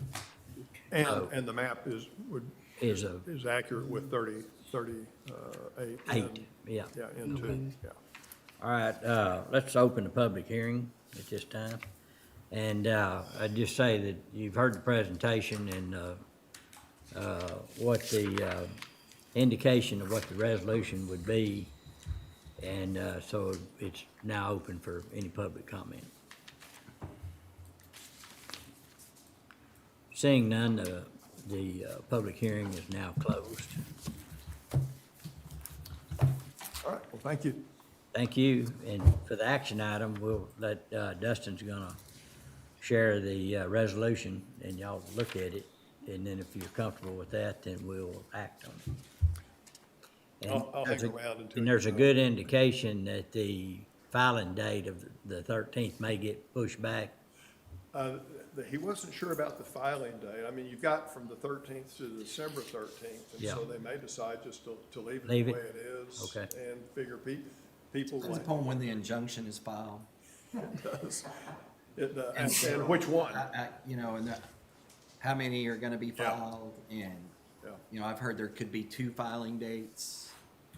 There could be the initial filing date, and then what happened, in my election in 2012 is that we had the initial filing date, then we got an injunction, and we got hearing after hearing after hearing in Corpus Christi, and then they said, okay, we're just gonna shut it down. And then when everything got ramped back up, they had another filing. Yeah. Well, I know that it doesn't matter what happened in 2003 and the 3 special sessions that Gwen and I were in, but you're absolutely right. Once it's in the hands of a federal judge, just wait and see what comes out of the sausage maker. All right. Okay. Judge, I will hang tight. Okay. Resolution comes down in case there are other questions. All right, the resolution is posted, and if you would, Dustin, just for the record, is to read that. Yes, sir. So this is Exhibit A, McLennan County Commissioners Precinct Boundary Changes as depicted in the attached map. Election Precinct number 31 will move from Commissioner Precinct 1 to Commissioner Precinct 3. Election Precinct number 44 will move from Commissioner Precinct 4 to Commissioner Precinct 3. Election Precinct numbers 17 and 87 will move from Commissioner Precinct 3 to Commissioner Precinct 2. And election Precinct number 38 will move from Commissioner Precinct 3 to Commissioner Precinct 2. So I can actually move 17, 87, and 38. They all go from 3 to 2, so I'll move it up to this above line. Okay.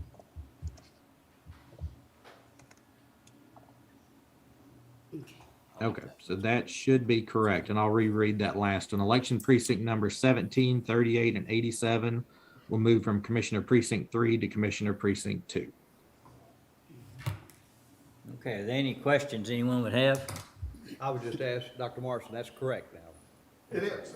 Okay, okay. And it's reflective in all the maps and data, correct? It is. The only error And was tables. in not picking out that it had changed in that last map. Very good. And so, would entertain a motion to approve this, subject to the map being identical to the instruction in Exhibit A. Motion to approve. Second. Motion made and second. Any other discussion? No other discussion, call for a vote. Commissioner Smith, Aye. Commissioner Miller, Aye. Judge Felton, Aye. Commissioner Jones, Aye. Commissioner Perry. Aye. Pass. Thank you. Thank you, sir. Pat, Will, thanks for catching that. All right. Okay. Dustin, we want to bring Chris and Herb is in Herb Bristow's in the audience, and we will go into executive session initially in his report. And understanding is that Chris does not need to go into executive session. That's correct. And Judge, if we've got Chris and then Trey Busby, if we could take care of those presentations, and then we can do Herb or however, what order Yeah. you'd like to go in. Okay, that'd be good. All right, so like to call on Chris. We've got 2 items on the supplemental. Supplemental C1 is authorization of industrial business grant agreement with Capstone Mechanical LP and RSWB Partners LLC for investment in industrial, real, and personal property. Also, under item D1, authorization of program project agreement with Capstone Mechanical LP and RSWB Partners LLC. Chris? Good morning. I'm going to share my screen with y'all.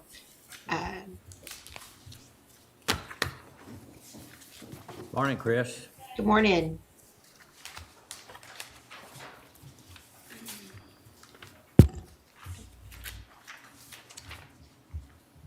What's the item numbers again? I'm sorry. It would be under supplemental C1. Oh, supplemental. And D1. And then we'll go to N4 with Chris.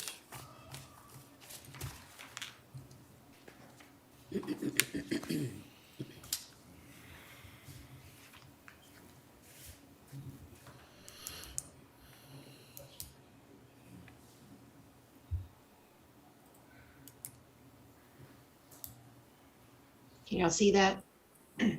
We can. Yes. Okay.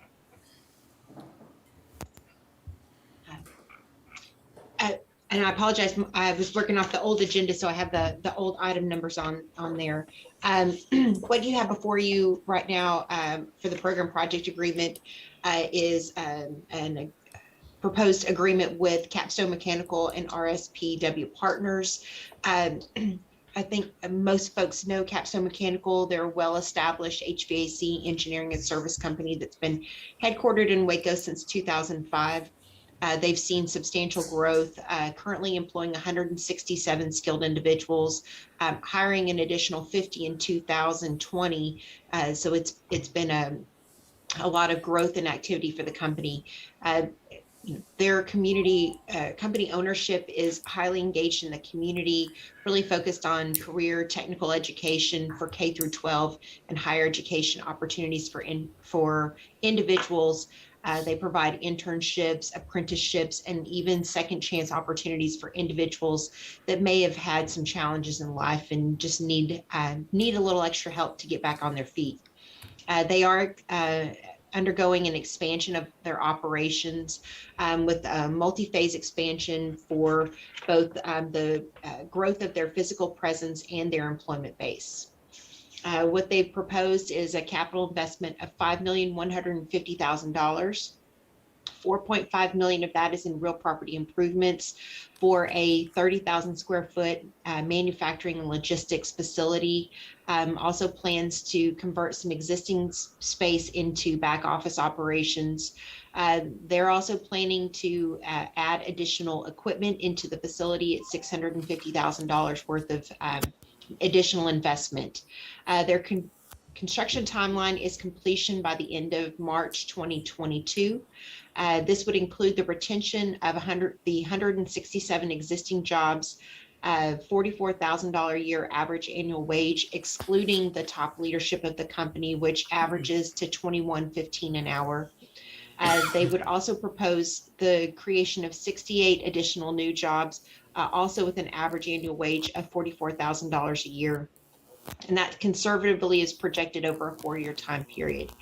One of the things that is really unique about what they've offered with this too is related to those individuals that maybe need an extra, some extra help to get into the workforce. Perhaps they don't have the skill sets, and Capstone is willing to take on individuals that don't have experience or need a second chance and bring them into their operations.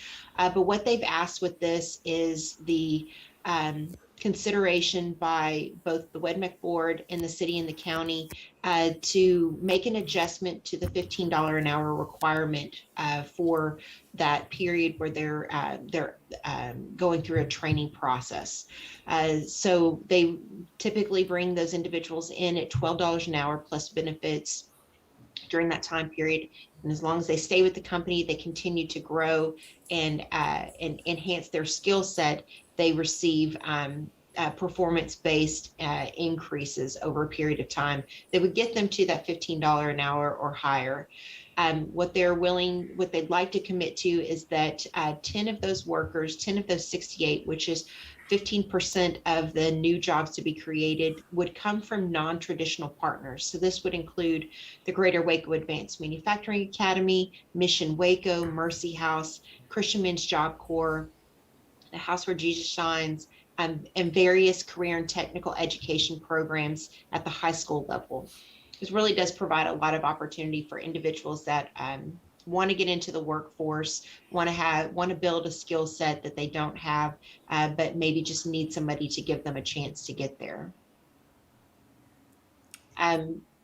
What they submitted to the Economic Development Corporation was a grant request for $300,000. We ran this analysis based off of the expansion only. And when you look at that, it has a very strong return on investment for both the city and the county at less than 2 years payback for the city, 4-year payback for McLennan County, and combined a 2.6-year payback and nearly 40% return on investment. the WEDMEC board is recommending approval of the request for $300,000. Chris, I just have one question on those, on those 10 jobs, those entities that you list, they wouldn't be the only entities like somewhere like, say, Shepherd's Heart, or if a local church had someone, they don't have to just get those 10 people from these places, right? No, ma'am. Okay. They can come from anywhere. Those were places that Capstone already has established relationships. Okay. But I'm certain that they would be glad to broaden that net to include others. And from the WEDMEC perspective, I think, and Judge could speak to this more than I could, but I think WEDMEC wouldn't have an issue so long as it's creating an opportunity for somebody that needs it. That's right, and I would say that Capstone and its management with Rick Tullis have been very involved in reintegration programs, kind of a leader in it, so Okay. I think that's kind of what we talked about earlier today. Looking for those companies and opportunities for those people to get back into the workforce. Okay. All right, is that it, Chris? Yes, sir, on this one. Yeah, okay. Any questions? Entertain a motion to approve. So move. Second? Motion been made, second, any other discussion? No other discussion, all in favor say aye. Aye. Oppose, pass. All right, Okay. And then you have before you a request for industrial business grant participation. Again, same information as before, with the project details. When we look at this, it's a request for a 5-year personal and real property participation. On the real property side, it's 5 years at 40%, only on the new added value for the expansion itself. So they'll continue paying their full real property taxes on the existing facilities, and then just receive the grant on the new added value. And then on the personal property side, again, it's only on the new added value, that $650,000 in investment. All in on the county side, that value is just at $2,500 or less. And then on the real property side, it's $38,250 over a 5-year period. And our staff recommendation is for approval of the industrial business grant with Capstone Mechanical and RSWP Partners. okay, any questions? What's the pleasure of the court? Motion to approve. Second. Have a motion, second, any other discussion? No other discussion, all in favor say aye. Aye. Oppose, pass. All right, if we could go to item N4, McLennan County Spaceport Development Corporation, authorization of board of directors, officers, and terms of office. So what you have before you is the new slate of board members and board of directors and officers with the current appointed individuals for June 2021 through 2023 at Rick Brophy, Tate Christensen, and Jim Herring. And then the appointed June 2020 through June 2022 at Tom Kirk, Carlos Hyde, John Sawyer, and then Felix Chioda would be a new member to the board of directors. As y'all remember, Terry Stevens passed away unexpectedly, and so that created a vacancy within the board of directors. And then that also meant needing to realign the officers, with Carlos Hyde serving as president, Tate Christensen vice president, and Tom Kirk serving as secretary and treasurer. Okay, I will say I do know Felix Chioda, and he would be an outstanding member. He has been involved in the community. He's a very experienced pilot, and in fact does a lot of very significant and high-level, highly technical training for pilots, and very active, wants to be a part of the community. He's been associated with TSTC and other entities here in the community. So any questions anyone would have? What's the pleasure of the court? Move to approve N4. Second? Have a motion second. Any other discussion? No other discussion. All in favor say aye. Aye. Aye. Oppose? Pass. All right. Thank y'all. Thank you, Chris. Have a good day. You too.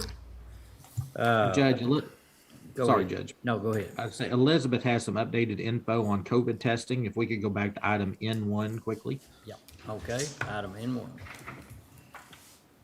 Yes, ma'am. All right, so I wanted to give you guys a quick update. I was able to chat with Stephanie after I got off line with you guys. So there is still free COVID-19 testing available in the community. There's a couple different options. There is a site at Richland Mall that is Yes, No COVID. That is a drive-through testing location. There's a $0 cost to you as long as the person fills out their uninsured form. So that is one option. And then Stephanie also mentioned that all of the Walgreens are doing free COVID-19 testing. They're following kind of similar protocols as we had with our community testing site.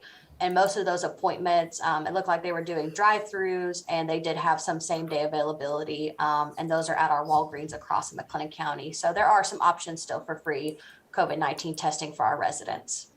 Okay, you said Walgreens, what was that first place, Stephanie? It's called Yes, No COVID, and they're set up at Richland take Mall no. in the parking lot. Okay. They're in one of those, they got one of those, those boxes we were talking. Okay, Elizabeth, thank you very much for the update. Yes, of course. Thank you. All right, just one thing on item B1A, I'd like to defer, more information at the next meeting on that. And so we have under H4, authorization interlocal cooperation agreement, City of Waco regarding animal shelter services. We have Trey Busby. Morning, Trey. Hey, good morning, Judge. Thank you guys for, appreciate the commissioners for having me this morning. Just a recap on some of our discussions we had with Dustin and Mr. Mike Dixon last week. We were able to address questions they had on the contract, and I think we came to a consensus that we're bringing back the same contract today that we had presented originally. It's a 2-year contract or 2-year agreement for shelter services. In the first year, which we're in right now, we're charging the county on a per capita basis based on animal intakes into the shelter. And then in year 2 of the contract and thereafter, we'll be charging the county on a pro rata basis based on the proportionate share of animals that the county brings into the shelter. How we get to that calculation is we look at all of the animals brought in under an animal control function and use that to allocate costs for all the additional animals that come into the shelter and to cover those costs. Dustin, does that address the question that I think we had last time? Yes, sir. And if the court remembers, there was that question about McLennan County citizens bringing animals in, and the citizen does pay that initial intake fee. And then as Trey said, the ongoing costs are then shared among those other entities. And that's what we will transition to beginning next year. And anticipated cost on that, Trey, based off last year was roughly $53,000, I think. That's correct. This year, the county is paying approximately $6,000 for shelter services. If we had used the proportionate calculation, it would have been closer to $53,000. Because we do have a number of operational expenses that we incur. We can't control if an animal stays here 1 day or 3 months. And so we've got expenses related to healthcare, feeding, cleaning, and those types of things for staffing to take care of the animals in the shelter. So we do have those ongoing expenses after that initial intake. Very good. And then Trey, once we get into next year's agreement, we can reach out to y'all and get reporting or get numbers or get reports from y'all to be able to track it for budgetary purposes. Absolutely. Yes, sir. That's exactly correct. We'll provide you the information, what we're projecting our budget to be, and we'll let you see your intake numbers, and any questions that come up at that time, we'll be happy to visit. That's very good. So Judge, I think if the court has any questions, we just wanted to clarify that citizen piece. That's what the court had asked us to work on last week. And Mike and I visited with Trey and City Legal. So we're comfortable with it. Okay, what's the pleasure of the court? I'd make a motion to approve the contract. Second. Motion been made, second. Any other discussion? No other discussion. All in favor say aye. Aye. Aye. Oppose? Pass. What was the item that you asked to defer? It was. Thank you, Dustin. B1, thank you, Trey. Supplemental. B1A, it's Greater Waco Chamber of Commerce discussion or action regarding Waco Digital Talent recruitment campaign funding request, and it'll be brought forward. I think they're trying to coordinate it at the same time the city looks at it, and they weren't gonna be able to look at it till their next meeting, and so it'd be at the same time. Yeah, motion to defer then. Second. Okay, thank you. I have a motion and a second. All in favor say aye. Aye. Oppose, pass. And Judge, if we could do the consent agenda before we go into executive session? Under, let me get to that. Recommended pulls under the consent agenda is item E3A, HR matter for district clerk, and E3B, HR matter with the sheriff's office. Are there any other recommended pulls? If not, is there a motion to approve the consent agenda with the exception of those pulls? So moved. I have motion second. All in favor say aye. Aye. Oppose, pass. All right. So, Dustin, are we ready to have Herb go into executive session? Yes, sir. I think that, Dustin, Judge, Yeah. Melody, are you here on the, I'm here just if you had a question for our request for the portable building from the. that's the, yeah, there's somebody here on a portable building. I don't know when you want to try to do that, with We'll ag, do it real quick. ag Let's do it right now. Yeah, what's the agenda number? I'm sorry. That was for these folks. all right, Judge, it is item M2. It's Texas A&M AgriLife Extension Service, authorization of portable building request at Cobb's Building. All right? And so it's a request from the Master Gardeners to place a portable building that they will buy on the location of the Cobb's Building Annex. And I visited with Shane, and there is a location on the back side of the building between it and the fence that it can be located. Yeah, and that's, if I understand it right, it's out of the parking lot, the main parking lot. It's, Behind the as you're gate. looking at the outbuilding and standing behind the AgriLife building, it's to the right in that open space there. Is that correct? Dustin, anybody, is that correct? I believe that's correct. Yes, sir. Yeah. I was Okay. gonna let Shane choose. We will not choose. Okay. You just need our permission. All right, any questions or comments?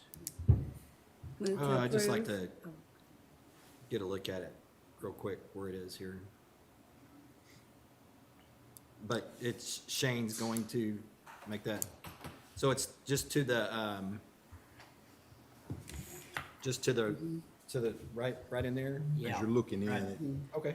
They had a little parking area right there. And there's a little bit of room behind that this fence goes across here, but it'd be right there, the way I understand it.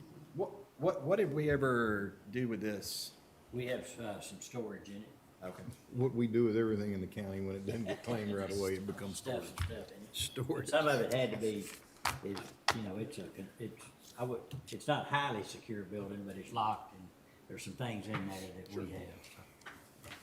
And I know Commissioner Smith had asked if it could be insured. I reached out to TAC and literally just heard back from them. And only way it could be insured is if the county actually purchased it or if the county agreed to have it placed on our insurance. I guess that's really a commissioner's court decision.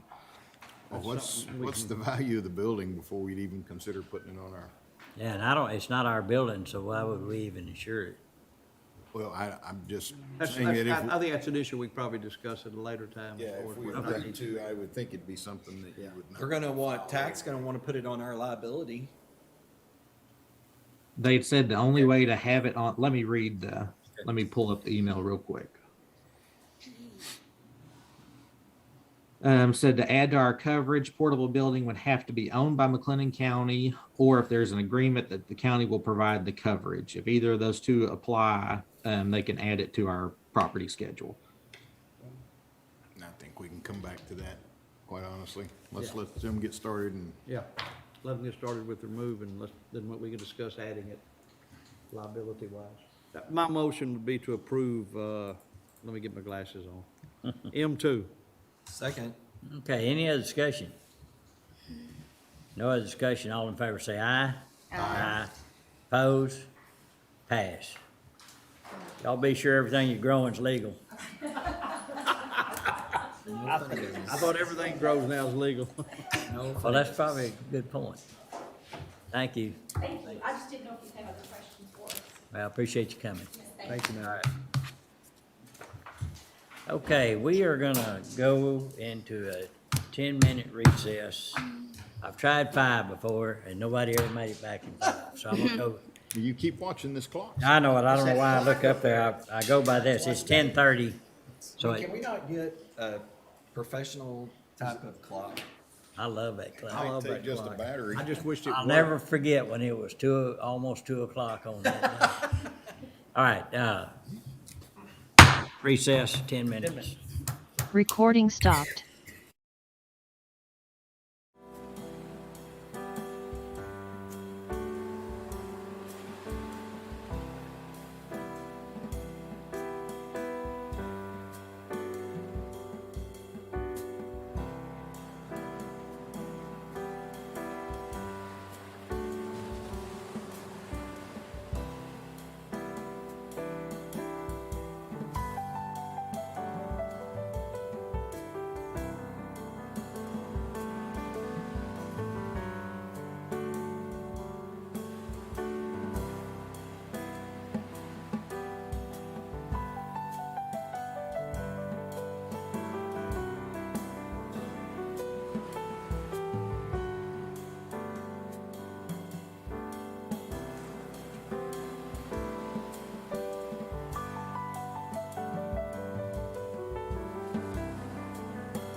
Recording in progress.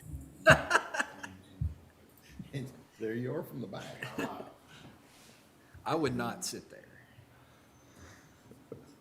Oh, come on, you drive the camera. Let's call court back in session. Under executive session, item section 551.071 of the government code, going to executive session to seek legal advice. And I'd like to have in the court Herb Bristow, our attorney, and Dustin Chapman, county administrator. Thank you.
regular session. It's 11:08.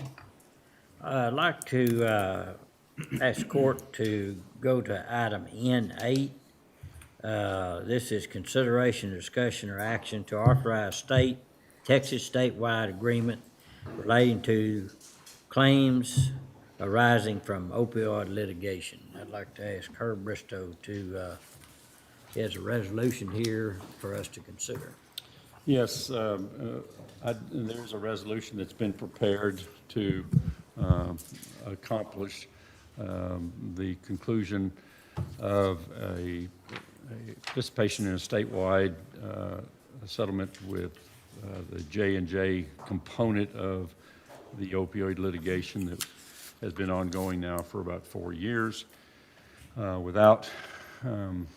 what we're proposing is a resolution and order of the McLennan County Commissioners Court opioid litigation, whereas McLennan County has heretofore determined that claims should be made against certain pharmaceutical-related entities for violating the Texas Controlled Substances Act and other violations of the law in the fraudulent and/or reckless marketing and distribution of opioids that have resulted in addictions and overdoses from the sales of highly addictive opioid-derived painkillers for purposes that are neither safe nor effective, whereas these actions, conduct, and misconduct have resulted in significant financial costs to the county, whereas McLennan County has engaged the legal services of special counsel to commence litigation in relation to the opioid epidemic in McLennan County, whereas the state of Texas, through the Office of the Attorney General and the negotiation group for the Texas political subdivisions, entered into an agreement entitled the Texas Opioid Abatement Fund Council and Settlement Agreement Term Sheet, establishing the allocation of any and all opioid settlement funds within the state of Texas. The Texas term sheet is incorporated herein by reference, whereas the state of Texas, through the Office of the Attorney General and a negotiation group for the Texas political subdivisions, entered into an agreement entitled the Janssen, Texas statewide opioid settlement agreement and settlement term sheet. Hereinafter, the J&J Texas settlement agreement and term sheet. The J&J Texas settlement agreement and term sheet is incorporated herein in its entirety by reference and is attached hereto as Exhibit A. Whereas McLennan County has further determined that it is in the best interest of the county and its citizens that the county enter into certain statewide agreements and certain settlement agreements with certain parties, and that the interests of McLennan County would best be served by entering into these agreements. Now, therefore, be it resolved and ordered by the Commissioners Court of McLennan County that the Commissioners Court makes the following findings and orders, that the findings and declarations contained in this resolution are incorporated herein as part of the resolution, that McLennan County approves and adopts the terms of the Texas term sheet and the J&J Texas settlement agreement and term sheet, that McLennan County by and through its county judge and their special counsel are hereby authorized to execute on behalf of McLennan County the J&J Texas settlement agreement and term sheet and ancillary documents related thereto. And it calls for the signature of the county judge and attestation by the county clerk. Okay, are there any questions? All right, what's the pleasure of the court? Motion to approve We have a motion. the resolution in order of the McLennan County Commissioners Court opioid litigation. Thank you. Second. I have a motion and a second. Any discussion? No other discussion. Call for a vote. Commissioner Smith, Aye. Commissioner Miller, Aye. Judge Felton, Aye. Commissioner Jones, Aye. Commissioner Perry. Aye. Pass. Thank you. Thank you. You bet. You're excused, sir. Excused. Thank you. All right. Dustin? Yes, sir. All right, we can move back up to item E3A. It's a human resources matter for District Clerk. Anna? Good morning, everyone. Morning. I have a request here to reclassify the bookkeeper position within the district clerk's office. It's currently a B7, in a B7 pay grade, and the request is to have it be reclassified to a E6 and also adjust the budgeted salary from $46,754, the current budget, to $46,064. And the request to reclassify this position is being proposed in order to consider internal applicants who may not have necessarily bookkeeping experience, but do have internal experience with the district clerk's office, specifically our civil issuance division. And we'd like this change to be effective the beginning of the following pay period. And I believe those are all the details, and I can take any questions if the court has it. Any questions? And HR recommends this. Yes, sir. Okay. Is this what we kind of agreed on last week? Yes, sir. Yes, yeah, Okay. yeah, Great. it is. Move, Any other questions? If not, what's the pleasure of the court? move to approve. Second. We have a motion and a second. Any other discussion? No other discussion. All in favor say aye. Aye. Opposed? Pass. All right. under E3B, E3B. Sheriff's Office. All right. Anna again. Anna on E3B. E3B, that is a request with the county sheriff's office to update the position titles for two positions. It's position 1116 and position 758. They're currently titled Deputy Law Enforcement Canine, and the request is to change both of those position titles to just Deputy Law Enforcement. We want to remove the canine word from the title, and that's just the sheriff's office has flexibility to assign the canine duties to those who have that background, and also be able to offer promotional opportunities to those individuals, and to assign those two positions to where they're needed. There's no change to the budget. There's no change to the pay grade. That will all remain the same. We're simply just making the position titles more flexible by removing the K9 word from each of those position numbers. All right, any questions? So removing the K9 doesn't make them K8s? Never mind. All right. A little late, Beamer. That was close, I got it. just a little short. That was a good one. All right, We're a little slow this morning. what's the pleasure of the court? Move to approve. Second. Have a motion second. Any other discussion? No other discussion. All in favor say aye. Aye. Oppose? Pass. Thank you. All right. All right, moving on to item F, budget, F1 regarding the FY21 budget. Francis? Morning. Morning. Morning. So yes, so starting with F1, these are budget amendments to continue to clean up the school year 21. We still continue to accrue invoices back till the end of November. So these are needed for invoices that have come in. F1A is general fund for the CPS court. They are requesting to move within their department into the language translation line for additional costs that were needed. F1B, this is general fund for the Heart of Texas Fairgrounds. This is tied to an invoice that you approved for weather damage for the month of February, and you approved this on the last agenda on the October 19th agenda. So this is moving from our contingencies line into the repair and maintenance line for the fairgrounds. F1C, this is general fund for the 170th District Court. They're requesting to move within their department into other services and charges and furniture and equipment.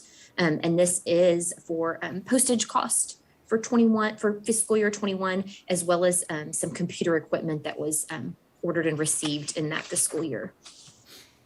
F1D, this is general fund for Justice of the Peace Precinct 3, requesting to move within their department to increase other services and charges for some additional cost needed for postage, security cost, and cell phone service. F1E, this is general fund for maintenance of buildings, requesting to move from another line item in their department into motor vehicle operating for fuel cost to finish out the year. F1F, this is general fund Bridge 3, requesting to move from a line item within that department as well as the countywide road and bridge department. And then this would clean up some lines, professional services, supplies, motor vehicle operating and repair and maintenance. I'm sorry, and that completes the F1 section of budget amendments. Okay, are there any questions on those? If not, is there a motion to approve F1A through F1F? So move. I'll second. Any other discussion? No other discussion. All in favor say aye. Aye. Oppose? Pass. F2? And then moving on to F2, which is budget amendments, which are budget amendments for fiscal year 22, the current year. F2A is general fund, road and bridge precinct 1, requesting to move within their department, class some budget into some needed line items, furniture and equipment, other services and charges, and then also an increase to capital outlay for a reclaimer that was needed last year but didn't come in time, and so it'll be charged this year. F2B, this is permanent improvement fund, the ad valorem permanent improvement fund, and this is requesting to increase the line item for the adult probation CSCD building modification. So there is some additional cost that are needed for the bullet resistant windows. And then there's also an increase to a line item, Heart of Texas Fair roof repairs. We had a placeholder there. And so there's an increase there for that repair to be done. Both of those line items, the increases are coming from contingencies in the permanent improvement fund. And then as far as questions on those projects, I know TJ is available if needed, if there's further questions. What is CSCD? Community Supervision. and Corrections Department. Adult probation. Adult probation. Okay. Technical term. All right, thank you. Uh-huh. F2C is certification of revenue. It is related to some proceeds that we received for recovery of damages from Timberline Construction. This was related to damage that was done to Wilbanks Road. So we are certifying that $11,199.18. And then there's a budget amendment that's being requested by Road and Bridge 2 that's related to that certification. And the budget amendment is requesting to increase the capital outlay line item in the Road and Bridge 2 department. F2D1, this is general fund capital outlay. This request is coming from the sheriff's office. They are moving from their furniture and equipment line into capital outlay. They are wanting to purchase an outfitted trailer. There is a quote with details attached, but this exceeds $5,000, so we will properly account for it in capital outlay. F2D. What's the need on this trailer? David Ives, are you on? Yes, I'm here. Okay. What's the question? So Was- what type of Need for trailer the- is this? It's got a diesel tank, a pump? Correct. It's for storing aviation fuel. Any other questions? Okay. F2D2 is also general fund capital outlay.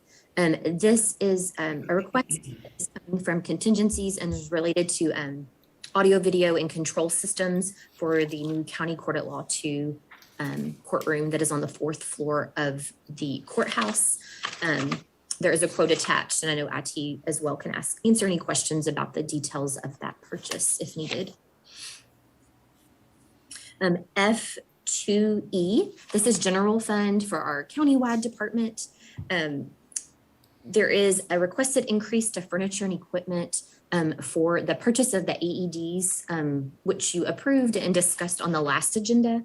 There's also a slight increase there that was related to the Christmas trees specifically that you approved on the last agenda when purchasing had gone in to try and order those after the last agenda, the prices had increased. So that is the reason for the increase to furniture and equipment. The increase to other services and charges is related to item G1 that I know we'll get to quickly here on the agenda. There are training courses through the same company that we're purchasing the AEDs through. So the training would cover use of the AED equipment as well as first aid and CPR. So this amount, $8,200, would cover that that cost for training if you approve it on item G1. In F2F, this is permanent improvement fund related to the 2019 bond, and we are increasing the line item for the tower communications project. You approved some services to be performed by Langerman Foster on the last agenda in the amount of $6,500. So this will clean up the budget for that line item. And that should be all of the budget amendments. Okay. All right, are there any questions about any of those? If not, under F2, is there a motion to approve all the items under F2, all the way from F2A all the way down to F2F? So move. Second. All right, motion and a second, any other discussion? No other discussion. All in favor say aye. Aye. Opposed, pass. All right, Right, moving on to item F2G, McLennan County Investment Fund, authorization of funding request. As the court remembers, we approved this request back in the summer, and after visiting with Francis, thought it was a good idea to start bringing back contracts with these entities. So what's in your packet is it's an agreement with the investment fund. It states out that a public purpose of the county must be served. It gives us a clawback. Also adds some reporting requirements in. So there's no changes to the funding request, but this is just an actual agreement that will now be in place. And then we're also working on these for other entities. We'll have one for the Cove ready on the next agenda. So just something to be aware of. okay, is there a motion to approve the funding request? I had a question. Okay. On that, the 50,000 that is contingent on their certification by the U.S. Treasury, have they been certified? And I asked that question only because the contract in the packet has amount requested 100,000. And since we're funding it for 50,000, do we need to at this time record 50,000 and then come back and consider that 50 if they get that certification? Yes, ma'am, that's correct. It's just for the 50,000 that was originally approved, and then if they get the certification, they will represent to court for that ask. Okay, so it's okay that the contract says 100? Yeah, that's up to 100. They'll have to get the next 50. They have to have that certification. And I believe they may have got there, but they'll come back and bring that to us. Dustin, do you understand it any? Yeah. That's the way I understand it. And I can go back in a minute and check my last email from Judge Vance, but I believe they were still trying to obtain it. Okay. Then do we want the contract to say 100 or to say 50? let me pull it up real quick.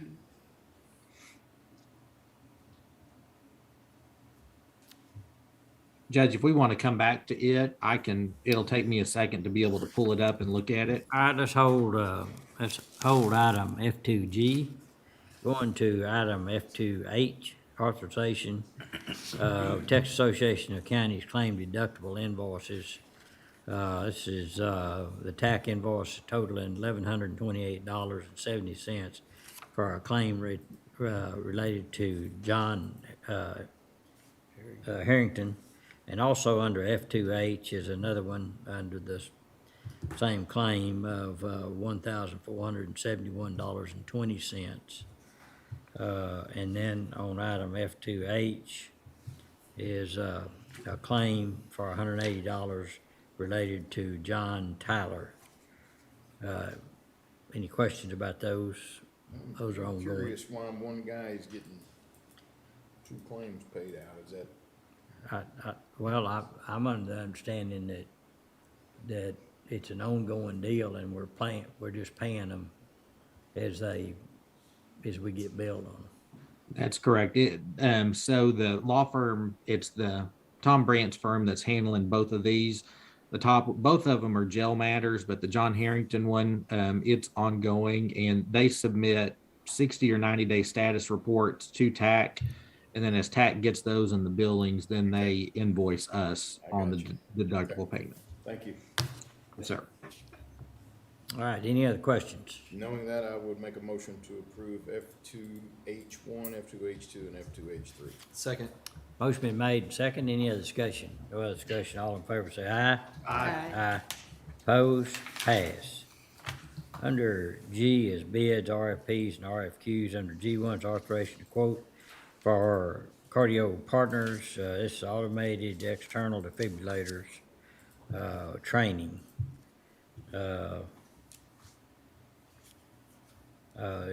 Total amount of that is $8,200 for AED training for 100 individuals.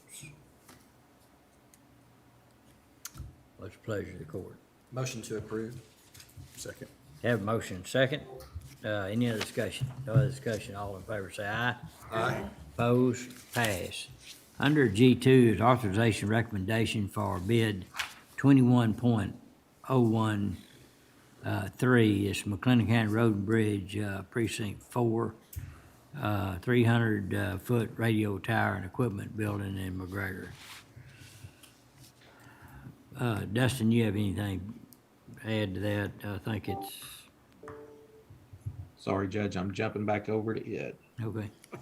Well, And Judge Cinnamon is online from purchasing to be able to Okay.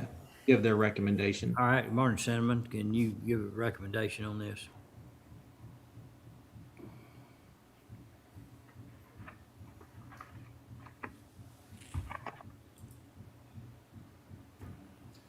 Good morning. How are you all? Oh, pretty good. Christmas tree already? I know. I'm stepping in for Mr. Ken this morning. He is out on a conference. Okay, Basically, we issued out a bid, 21013 for McLennan County Road and Bridge, Precinct 4, for a 300-foot radio tower and equipment building in McGregor, Texas. And at this point, we are recommending Sabre Communications. We received a base bid from them for $438,000 and $492. Sorry, I slaughtered that. that's all right. Right. We're reading it too. $438,000, $492, with the alternate bid of $27,206 for a total that we'd be requesting is $38,400. Okay. $698. And basically it'd be the base bid. The alternate one would be fencing around the tower compound, entry from road to the tower compound, and placing culvert if needed. Okay, Definitely. all right. Any questions on that? What's the pleasure of the court? Motion to approve. Second. Second. Have a motion second. Any other discussion? No other discussion. All in favor say aye. Aye. Opposed, pass. Thank you.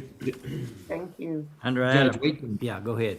I was gonna say, we can go back to the investment fund item if that's okay. Yeah, go back. The request is the 100,000, the same as it was during the summer budget, but in the agreement, it does state that it's a part one, the 50,000, and then part two, if and only if they are certified, and that certification, they will submit it in late 2021, and we'll find out in 2022 if they are eligible.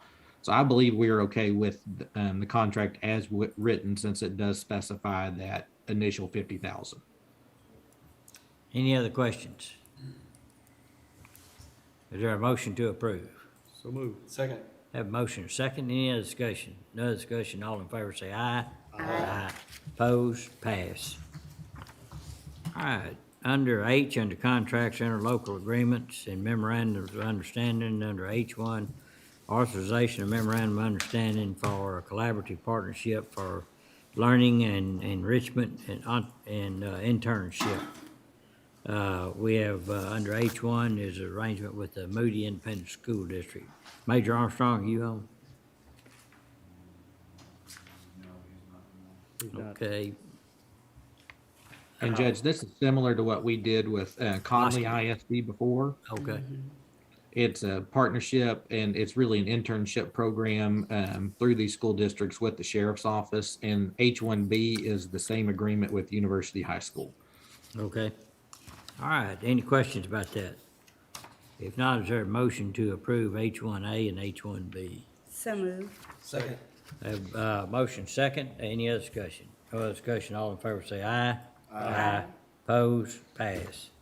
Under H2 is authorization of technical support, full support agreement with BIS Digital. This is for the recording system for specialty court. Looks like the total agreement totals $1,050 and includes the list there. Any questions about that? If not, is there a motion to approve H2? So moved. Second. Have a motion second, any other discussion? No other discussion, all in favor say aye. Aye. Opposed, pass. Under H3, authorization of service agreement with GGA Pest Management for Road and Bridge Precinct 1. Looks like $135 a month. Is there a motion to approve the agreement with GGA Pest Management? So moved. Second. Have a motion second, any other discussion? No other discussion, all in favor say aye. Aye. Opposed, pass. Dropping down to H5, authorization of industrial business grant. We've already done that one, I believe. Judge, we can pull H5 and I1. We just had to correct the language and the agenda language and had done that on the supplemental. All right, pull with no action on H5 and I1. Okay, going to item J, under capital improvements and major repairs, under J1 regarding the Mart Water Project street repair agreement with City of Mart, recording of the invoice number 260 from Walker County Construction LLC. Let's see, Francis, you got anything? You checked this out. It's within our agreement. That is correct. And so this is their second request for reimbursement. Okay. Any questions or comments? All right, is there a motion to accept for recording purposes? I think, are we accepting it or are we approving for the payment? So I think you says approve accept. it for payment. We need to approve it for payment? Because it has recording of the invoice. Okay, Justin, And Francis, you can correct me if I'm wrong. I think since it met the terms of the agreement, we had talked about just putting it on for recording and just to make the court aware, since this was Perfect. a large project. And since it meets the terms, it's okay to pay, but we wanted to make sure the court was aware as these came in. okay, okay, thank so you. we've already then- paid this? The check is in the check run today that you approved today. Okay. Well, I would make the motion to record invoice number 260 from Waller County Construction relative to the Mart Water Project Street Repair Agreement. All right, is there a second? Second. Motion made and second, any other discussion? No other discussion, all in favor say aye. Aye. Aye. Opposed, pass. Under J2, regarding ADA renovations to MHMR Crisis Center, agreement with HCS Incorporated, Commercial General Contractors. TJ? Yes. Good morning. Good morning. What we have here, the J2A and J2B, these are cleaning up some existing change orders that we had put together. Originally, we had the change orders kind of changing the total contract amount, but we had some money left in contingencies. So what we did is gone back and changed those to pull the remaining funds from contingency to where it's completely wiped out, and then a revision to the overall contract amount. So this is just kind of cleaning up some paperwork. All right. Is there a motion to approve field order number 3? So moved. I'll second. Any other discussion? No other discussion. All in favor say aye. Aye. Opposed? Pass. Under field order number 3, Motion to approve field All order right. number 3. thank you. We have a motion. Second. Have a motion and a second. Any other discussion? No other discussion. All in favor say aye. Aye. Opposed? Pass. Under J3, approval of field order, change order number 2. TJ? Change order number 2 is associated with that additional duct cleaning that we had talked about several months ago. This is just kind of cleaning up all the paperwork on it and finalizing the change order. So this is pulled directly from the $30,000 contingency that we had built in, so there is no change to the overall contract amount. Okay. All right, what's the pleasure, court? Move to approve. Second. Have a motion second. Any other discussion? No other discussion. All in favor say aye. Aye. Opposed? Passed. Under J4, regarding asbestos abatement and demolition of old downtown jail, agreement with J.R. Ramon and Sons. J4 is authorization application for payment number 9. Any comment on that? Is that complete now, TJ? Are they through? Yes, sir. So this is the finalized paperwork for the project itself. This takes care of everything associated with J.R. Ramon. We've got a few small action items on our end, like installing some temporary construction lighting for the design portion and installing an exterior door for inmate transport, but that's on our side. So Right. this will finalize the contract with J.R. Ramon and finish out their paperwork. Okay. Then the other that says submitted to pay application for retainage, the 4B, that's also J.R. Ramon, right? Yes, sir, that's correct. All right. That's, okay. Okay, is there a motion to approve J4A and J4B? So moved. Second. Second. Have motion and second. Any other discussion? No other discussion. All in favor say aye. Aye. Opposed? Pass. Under item K, real estate right away, nothing to report. Under L is grants and grant proposals. Dustin? Yes, sir. Under L1, we don't have anything specific. Under L1A, discussion under action regarding COVID-19 related expenditures. Francis? Thank you. So attached in your packet is a listing of expenditures in the general fund that were incurred up through September 30th. And these are specific COVID related. They include cleaning and sanitizing common spaces, as well as the base for the remote court hearings that were being held. It also includes PP&E. So these, like I said, currently these were charged to the general fund, and they are fine to remain in the general fund. But if you choose to, we could reclass these expenditures, free up that money in the general fund, reclass these over to the ARP grant fund. We have touched base with BKD, and they have helped us to determine what category these fall in. So if you approve today, we could, like I said, reclass those over to grant funding. Okay. Seems like the thing to do. Is this a one-time charge, or is this still, are we still using the We're still- janitorial services? So we're going to continue to pull from ARPA for this, though? So what we'll do is ever so often we'll continue, we'll charge to general fund, and then we'll bring a list to you just like we did today, and you can decide whether you would use ARP funding or leave it in general fund. And I think the reason you may not want to use ARP funding is if, as time goes on, you've locked yourself into some other projects that may, there may not be room for all of these expenses, but we will bring them back to you ever so often to give you updates. Any other questions? If not, is there a motion to reimburse the general fund out of the ARPA funds? So moved. Second. Have a motion second. Any other discussion? No other discussion. All in favor say aye. Aye. Opposed? Pass. And then one other comment on that before we move from there. Okay. So some payroll expenditures that kind of fall in the same category. It's specific overtime that's related to security staff that's the courthouse security that's working at the base for the remote courtrooms, or it's related to nurses that have been helping to run the employee vaccine and testing clinics.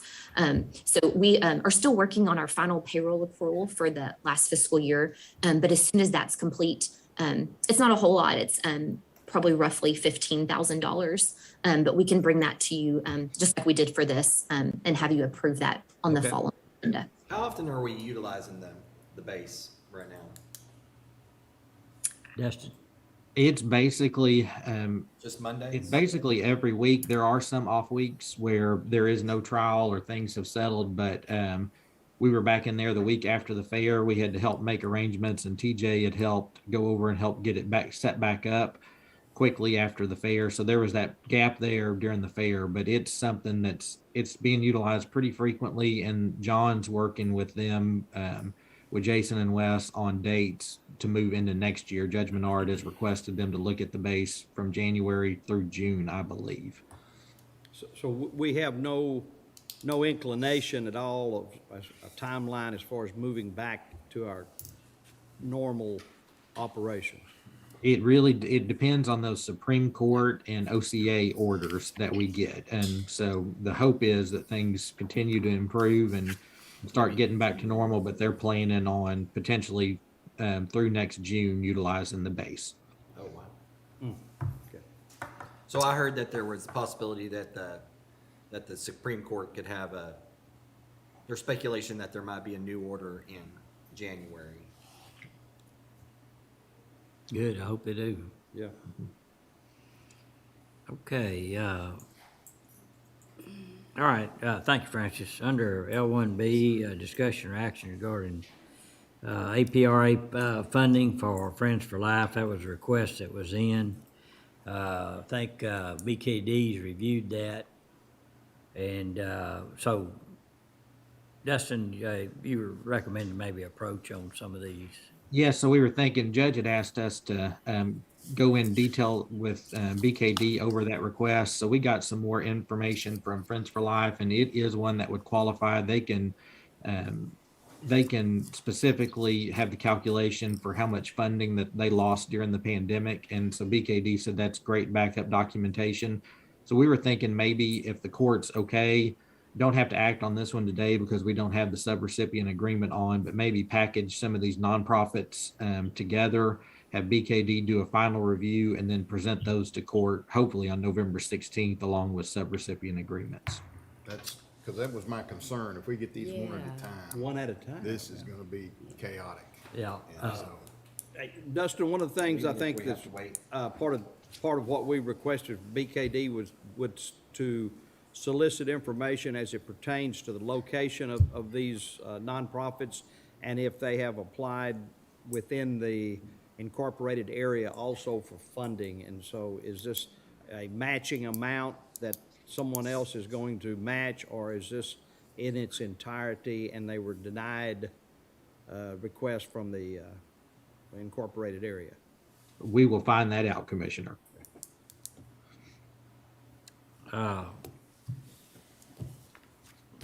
So, how many others on the list that are similar requests like this? There's probably 3 or 4, Judge, that I can think of off the top of my head. We should be able to get all those together and bring them in one time. Yes, sir. And if we can't by the 16th, we can for sure do it in December. We want to defer this then, Dustin? Yes, sir. That would be fine. Or we can pull it with no action, whatever the court wants to do. I'd say pull it with no action because it'll come on under a different form of agenda item. Okay. So pull with no action. We'll remind everybody that Friends for Life is an important part of our guardianship program through the probate guardianship court deal. But under L1B, a discussion or action regarding, L2 is regarding U.S. Department of Treasury Emergency Rental Assistance Program. Dustin? Yes, sir. These are just reports for recording purposes for the weeks ending October 15th and October 21st. All right. So they're in the package? Yes, sir. That's Yeah. correct. All right. All right, is there a motion to approve those for recording purposes? Second. I have a motion and second. Any other discussion? No other discussion. Call for a vote. Oh, excuse me. All in favor say aye. Aye. Opposed? Pass. Under L3 is regarding the Bureau of Justice Assistance Bulletproof Best Partnership Program. This is acceptance of the FY21 grant award. We were notified that we received a grant totaling $7,529.35. So we just need a motion to accept that grant award. Okay, is there a motion to approve? So move. Is there a second? Second. Motion made and second. Any other discussion? No other discussion. All in favor say aye. Aye. Opposed? Pass. Under M's Department Office, specific request under M1, Information Technology, discussion or action regarding Informational Technology Liaison for county departments. Lisa? Morning. So this item was discussed in our last meeting, and I'd like to come back today to hopefully address some questions and concerns that were posed at that time. If it's okay, I'd like to confirm with the court the points of engagement that had been previously discussed and included in the memo from Mike Dixon, and also to further discuss the areas that I had suggested and the degree of commitment that it would be on these liaisons. I also have some feedback of support for this designation of a liaison in the ways presented, and other examples of similar interactions we've had with offices that were also well received. For the items that had been discussed were more in regard to specific security related areas. There was IT was to engage with the liaison to provide pertinent information in advance notice of scheduled system events or coming changes, so that would allow a dialogue with those departments so they could communicate any concerns or impacts.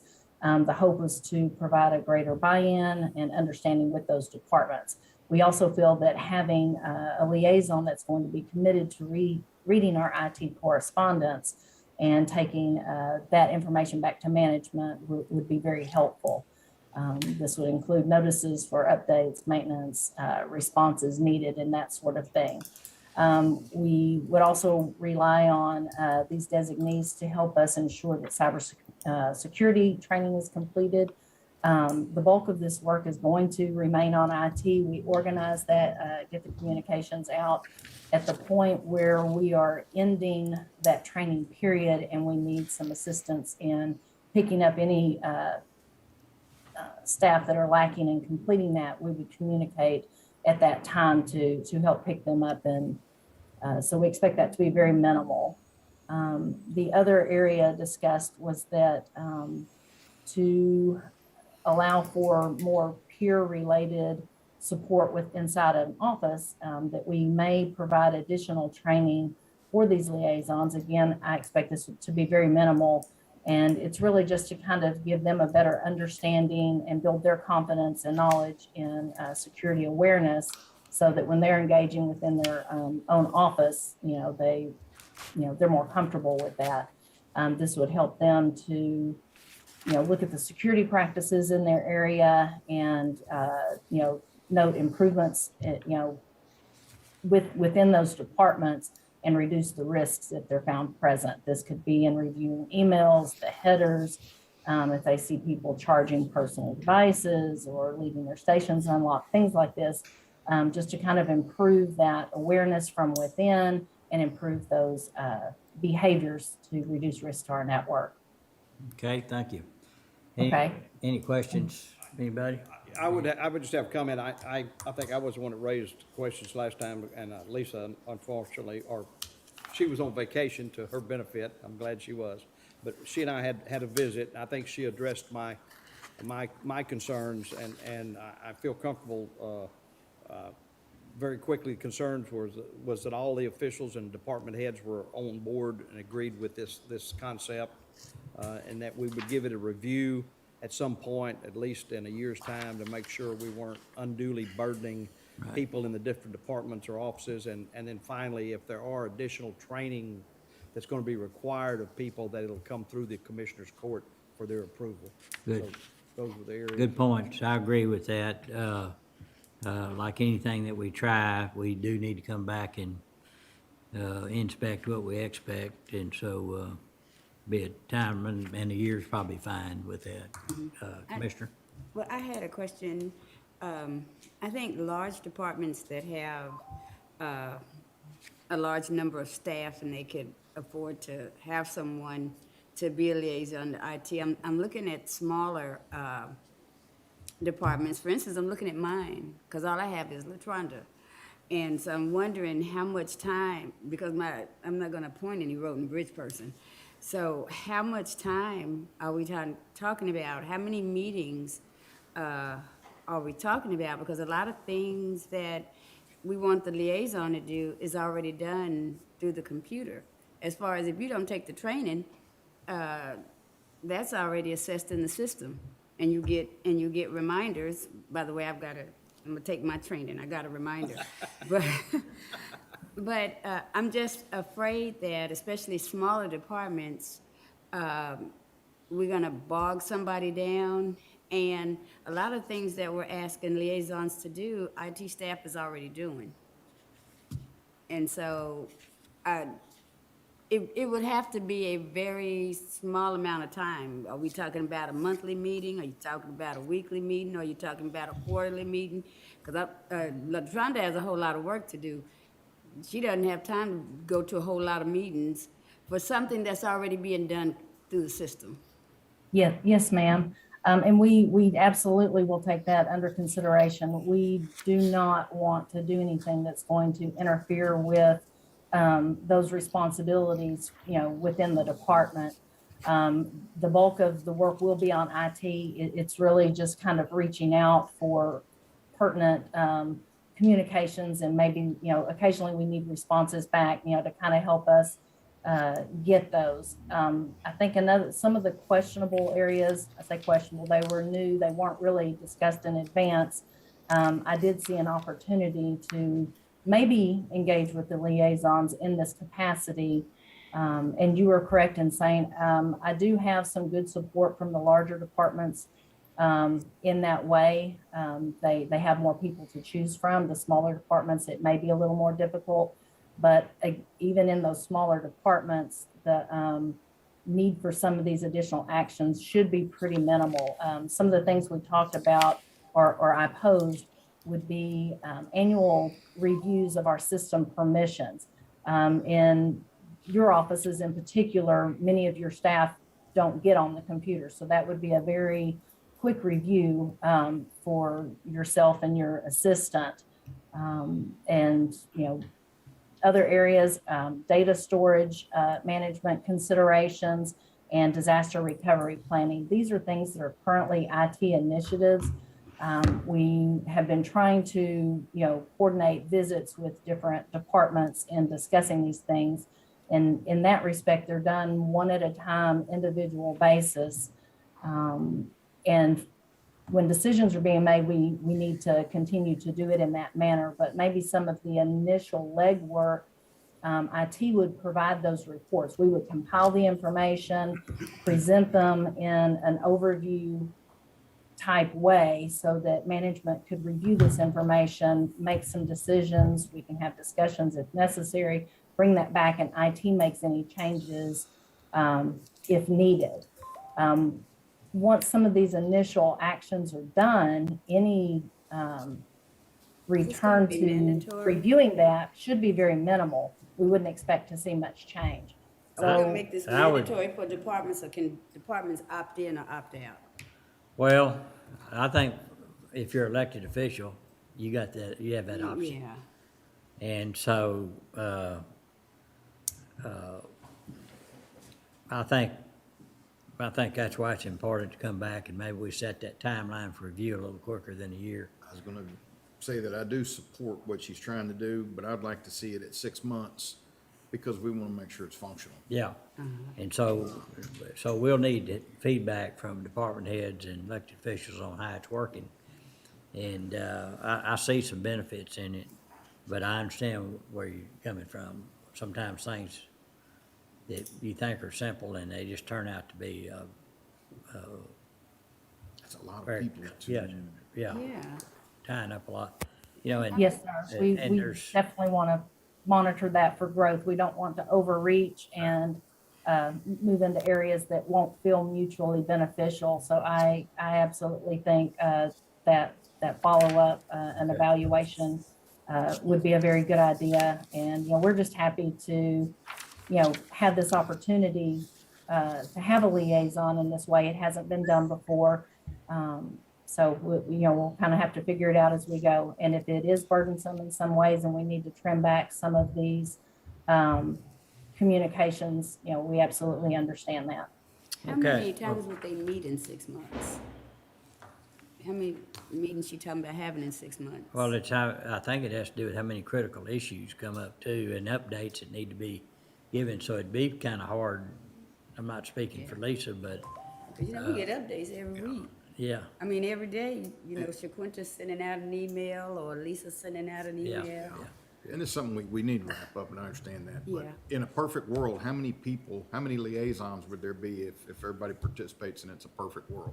Have we put a head count to that yet, to know what that It's looks over like? 20, because we have 9 appointed officials. I just know that we've all sit on committees and boards where there's too many people. Yep. They're not functional. And that's my concern, I guess, in this, is if it's too big, are we really accomplishing what we're trying to? Yeah. Well, To answer that, I think I understand, you're wanting to know how many people would be represented in these meetings. We have the list kind of organized by departments, big and small. We're sitting at 46. Now, some of these are very small offices. Say you've got the VA office, specialty courts. It could be in some of these situations They where don't need the to say. courts, maybe they elect someone Yeah, for that group. Lisa, I'm Yeah. just saying, That's- I'm just saying from experiences, that's too many. Yeah. That won't be a very. okay, I got a solution here, and it's temporary. I make a motion, we defer and put it on next month's agenda, and please contact Lisa for any detail that you want, and we'll make a final decision on next week. Is there a second? Second. Have a motion and a second, any other discussion? No other discussion, all in favor say aye. Aye. Opposed? Pass. Thank you. Thank you. All right. Let's see, where are we? Judge, it'll drop down to N2. All right, under N2, this is regarding the health plan engagement agreement. We're still waiting for our consultant. I'll make a motion, we defer N2. Second, Is there, I have a second, any other discussion? No other discussion, all in favor say aye. Aye. Opposed? Pass. Under item N3, discussion or action regarding Senate Bill 476, Dustin? Yes, sir. So David Ives reached out to our office a couple weeks ago and appointed us to this legislation. It requires each commissioner's court to establish an adult sexual assault response team. It's really, the purpose of it is to collaborate sexual assault services for sexual assault survivors. The Advocacy Center already has their own sexual assault response team called a SART in place. So Judge and I and David met with the Advocacy Center last week, and there are 6 spots on this that are required to be set by Commissioner's Court. We have names for each of those, so our requirement is to establish this team before December 1st, to call the initial meeting, and then before December 1st of 2022, the group has to put written protocols together, which is something that the Advocacy Center already has. So just quickly, Judge, I can read off our recommendations for these spots. So the first one is the chief administrator of a program that provides services for the county. That would be Barbara Wright from the Advocacy Center. A prosecutor with jurisdiction in the county, Nelson Barnes, would be the representative from the DA's office. The chief or chief's designee of the police department with the largest population, that would be Frank Ginch, Waco PD assistant chief. The sheriff or the sheriff's designee would be Michael Gates from the sheriff's office. a sexual assault nurse examiner, which would be Mickey Dye from the Advocacy Center, and then a behavioral health service provider operating in the county. So this would be a representative from MHMR, and it would be Bethy Timmons and Daniel Thompson. Daniel would like to be included. And then number 7 is kind of a catch-all for other people to be included, but Barbara has requested that Dr. Sue Battle from the Advocacy Center be included as well. So we can establish those names as our sexual assault response team and call that first meeting for the first quarter of January, or first meeting in the first quarter of 2022. Who will call that meeting? The Commissioners Court actually calls it, so I Okay. think we'll just direct Barbara to meet in the first quarter of 2022 and we'll be okay. Okay, get that date firmed up, and then you probably don't need to come back to court for the date, but just report back when it's all set up. Perfect. I think if the court would just establish the team and then Yeah. direct us to call that meeting for the first quarter, we'll be good. All right, is there a motion to approve the aforementioned nominees for those positions? Move to approve the SART team and call for a meeting the first quarter of 2022. Second. Have a motion and second. Any other discussion? No other discussion. All in favor say aye. Aye. Oppose? Pass. Okay. Under item O, Americans with Disability Compliance Project, we have nothing this week. Under P, a McLennan County Venue Project, nothing this week. Judge, sorry, we missed a couple under item N6. N6. Okay. N7. N7, yeah. Oh, I'm sorry. Thank you. Thanks for catching that. Under N6 is approval order accepting donations to specialty court programs. Francis? Yes, sir. This is just the order for you to accept for donations that came in through the specialty court for the month of October. All right, I make a motion, we accept those. Is there a second? Second.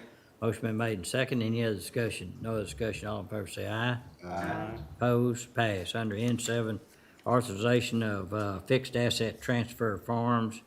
Looks like there's refrigerators, stovetops, and touchscreen Time clock. fingerprint time clock that are transferred from one area to the Move to other. approve, Judge. Second. Thank you. Have a motion. Can you please list those?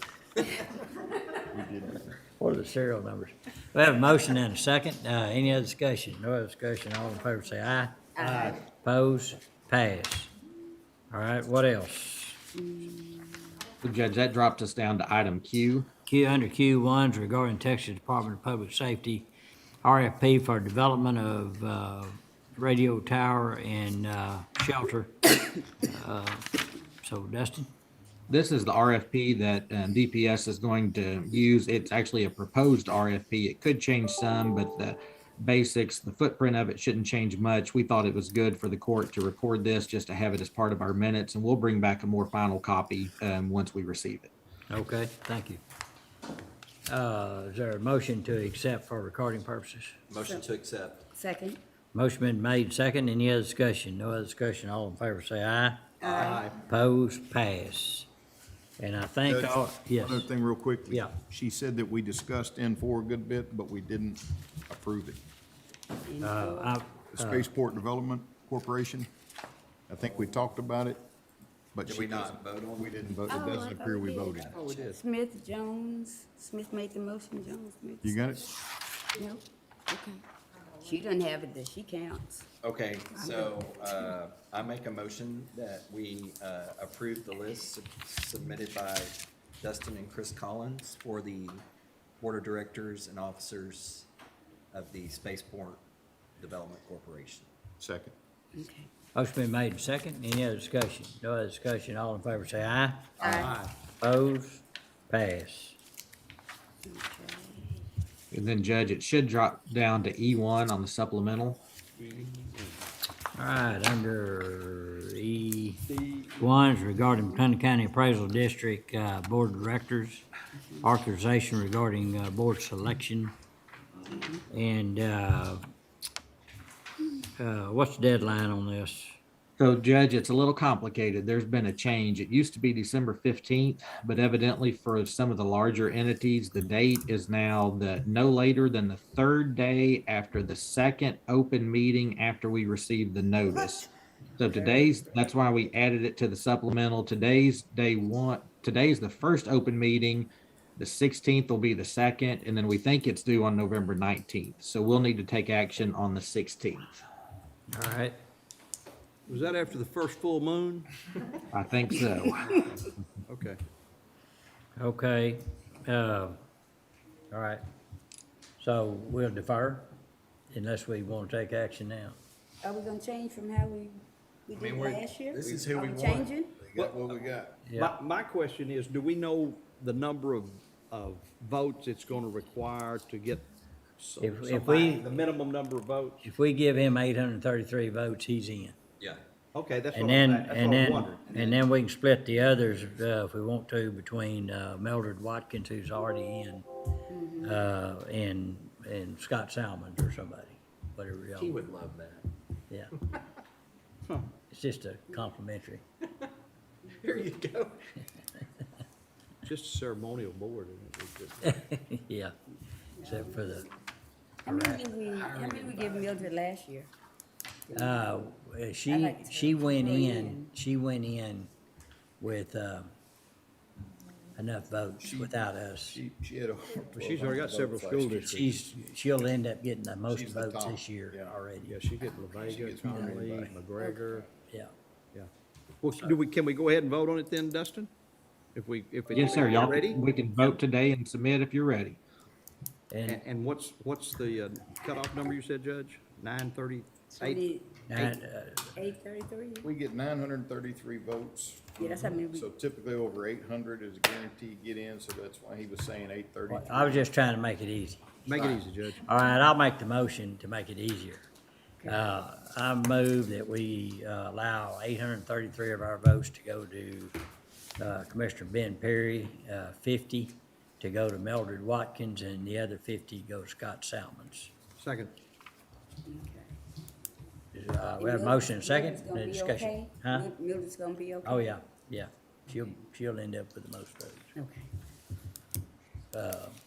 Okay, we have a motion and a second. Any other discussion? No discussion. Call for a vote. Commissioner Smith, Aye. Commissioner Miller, Aye. Judge Dalton, Aye.